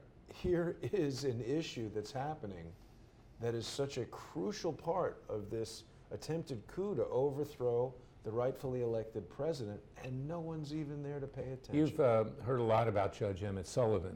Okay, he has the Michael Flynn prosecution. He has certain Freedom of Information Act lawsuits that Judicial Watch and that Freedom Watch has with Hillary Clinton. He was originally appointed by George W. Bush, or Bush the dad rather, to the Superior Court, and then appointed to the federal court by Bill Clinton. And I think he's the one Democrat in the federal court in Washington, D.C. that exercises any real degree of independence in political matters. And he's not perfect, and lately he's kind of gone off the reservation a little bit, but he's a decent man, okay, and he push this thing forward, and he's a nice man. So we thank Judge Sullivan for pushing them along. What's the status of this FOIA case? It's still going on, and the government's seeking summary judgment. They've claimed certain exemptions. We say we want the documents that are being exempt, so we're fighting over that. And they try to drag it out as long as possible. And, you know, once we conclude the evidence, I'm going to come back to you and explain to you what we're doing and put it in the context of this grand jury. If, Jason, you're finished at this point? I think we've Yeah. covered it. So let's flip into what we're trying to accomplish here today. As I said at the outset when we were doing our introduction, is that what you grand jurors are doing here today is very, very important. You represent the American people. You are the grand jury, as Justice Scalia said. It belongs to us. It doesn't belong to the other branches of government. In the last 30 years, since I've been doing what I do, in other words, become the People's Justice Department, as the left, you know, sometimes tries to make fun of me, the self-appointed Attorney General, is that I have realized from my own experience that the Justice Department is not going to pursue justice. That those that are powerful in Washington walk off. Occasionally someone at the middle level is held accountable. What Attorney General Barr is doing right now, in my view, is a mutually assured destruction. The Democrats are coming after him, so he's saying, look, if you want to go after me, I'll go after you. I'll appoint the U.S. Attorney John Durham in Connecticut. And just beware, the sword of Damocles will be hanging over your head. What is likely to happen is that we get a report maybe 2 years from now. Either the president will be elected or reelected. I don't tell people who to vote for, but personally, I voted for the president, and I support him. But this is going to be a report. It's going to be like Michael Horowitz's earlier report. No one was held accountable. They lost their jobs. That's not enough to commit felonies. So you must consider at this grand jury whether we're going to be able to take action as the American people. And what I'm asking you to do now, and you can stay here, and Mr. Goodman and I will leave, and you deliberate. You have a question, let me know, and I'll come back in. If you want to get Dr. Corsi again on Skype or the phone or whatever and have a question, he's available. But this is a very focused indictment. It's the first in a series of our various grand jury meetings. And we are seeking to indict Mueller, and I ask you to indict him. And we'll go to the next phase on the various grounds that I went through in doing the jury instructions. Now, we prepared the indictment. It tracks exactly what I went through earlier. You can read it. You should read it carefully. When we leave the room, choose a foreman who, if there are any questions, will come out and ask me to come back in. And it's the foreman that will sign the indictment for you. Along with the indictment, this will maybe just to aid you in your analysis, we prepared a verdict form which goes through each of the different counts which are in the indictment. So first, read the indictment. I don't need to read it again because it tracks what I went through earlier. Read the indictment, get an understanding of what the elements of the law is. And again, the law is not limited just to federal statutes. It's limited to, it's not limited. It can also be common law. It can be just the law of man and the law of God, you know, human law. But we did track the federal statutes because we want to be totally defensible in what we're doing in terms of people saying, okay, you made up your own law. But in fact, we're not bound by that. But we did track the federal law, and it does fit. So here's the verdict form, and you'll go through there after you deliberate, and you'll circle which one, probable cause or no probable cause for each count. Do this after you read the indictment and digest it. You can talk about it, and if you have any questions, come out and see me. But the first thing to do is to choose a foreman. Let me give everybody this verdict form and the indictment. Everybody gets a copy of it. We can distribute it. And Larry, when you're ready, I'll turn off all the recording equipment and then Yes, we'll... and what we'll do is that Jason and I will leave the room. You all have my card. You just call me if you have a question. We're going to be downstairs and we'll come back. They can stay. Yeah, sure. And you call me if you have questions, or call me when you're finished deliberating, and we'll read the verdict, and then I'll ask the foreman to sign the indictment. And at that point, if you return a true bill of indictment, we'll then proceed to the next phase for a trial, and we will also be pursuing subsequent grand jury sessions. Okay, we've reconvened after about an hour and 20 minutes of deliberation by the jury, and they've returned a verdict. It's signed by the foreperson, the forewoman, and it reads as follows. People of the United States of America versus Robert Swan Mueller III. Verdict form. We, the citizens' jury, find with regard to Robert S. Mueller, 1, for count 1, violation of Federal Rule of Criminal Procedure 6E2, violation of grand jury secrecy provisions, we find probable cause. 2, for count 2, violation of 18 U.S.C. Section 401(2), the unauthorized disclosure of grand jury information, we find probable cause. 3, for count 3, violation of 18 U.S.C. 641, improper dissemination of grand jury materials, theft of government property, we find probable cause. 4, for count 4, violation of 18 U.S.C. Section 1512, tampering with a witness, we find probable cause. 5, for count 5, violation of 18 U.S.C. Section 1513, retaliating against a witness, we find probable cause. 6, for count 6, violation of 18 U.S.C. Section 1505, obstruction of proceedings before departments, agents, and committees, we find probable cause.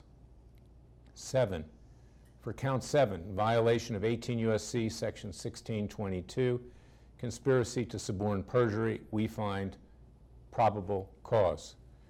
8, for count 8, violation of 18 U.S.C. 1001, statements or entities generally, we find probable cause.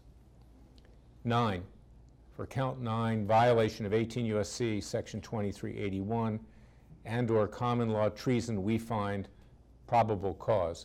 Dated the 12th day of June 2019, signed by the Citizens Grand Jury foreperson. Ladies and gentlemen of the grand jury, we thank you for your service in this verdict, and I will ask that the foreman sign the indictment, which you've just now authorized.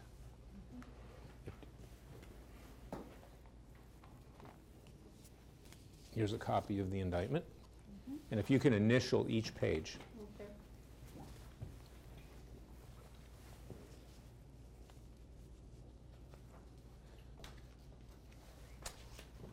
Thank you. And if you would initial each page of the verdict.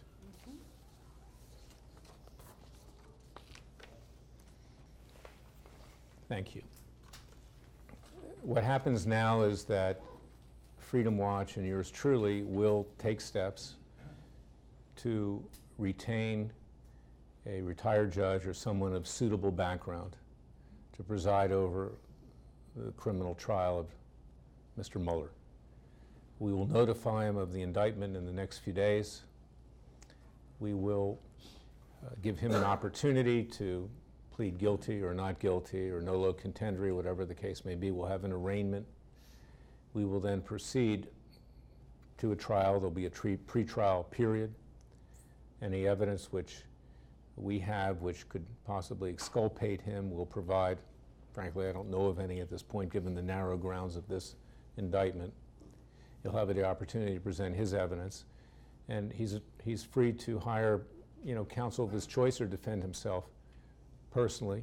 He was a partner in the law firm of Wilmer Hale, a very prominent, big mega firm in Washington, D.C., mostly Democrat. And Jeannie Rhee, who you heard testimony about, she was a partner there as well. And I currently have a case with a federal judge in Washington, D.C., also was a partner. And that's the judge that donated $34,000, was appointed by Obama. So it's very well connected, that firm, but we're not going to judge on the basis of politics or anything else. and he's free to defend himself. And you will hear from us further in terms of that trial. The jury will be composed of people other than yourself. You're the grand jury, so we're going to be proceeding with more requested indictments as time goes on. But we're going to get a petit jury, it's French for small jury, and they'll decide the fate of Mr. Mueller. We will seek a conviction. We will then seek to sentence him to the maximum provided by law, and then we'll seek to have the president, if we get a conviction, enforce that conviction to order U.S. Marshals. Where will you be filing the charges, here or in D.C. or Virginia or the state that We can do it anywhere if it's more convenient for him. We could do it even in Washington, D.C. We'll make that determination, where that will be. Washington, D.C., the jurors were not very friendly. Not necessarily, but we'll do it in a very fair way, and we'll seek to accommodate him. Now, if he doesn't respect our proceeding, then the judge will be able to deal with that. Question, a couple of questions.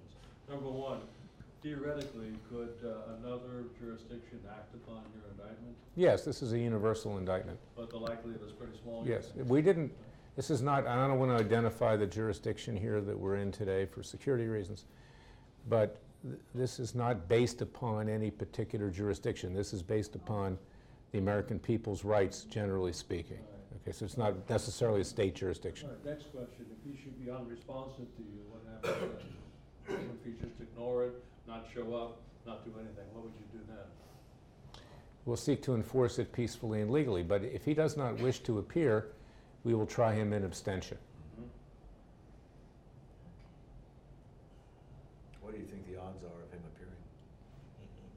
I'm not going to speculate at this point in time. I suspect that we'll probably get some kind of response, maybe from Peter Carr at Paul's restaurant. An invitation. His nickname in Washington, D.C. is Mr. No Comment. Right, right. But I don't want to say too much right now. Just follow what we do. We'll keep you advised of what's going on, and we'll inform you of our next grand jury session. So I thank you. You're sworn in as grand jurors, and your appointment continues on. You did an excellent job, and thank you. You were very attentive. I was watching you during the 3.5 hours of Dr. Corsi's testimony, and none of you lost your attention span. And you're taking notes, and you're very, very serious about it, and you had questions. So I think you did an excellent job. Thank you. Thank you. God bless everybody. Thank you. Thanks, everyone. Thank you.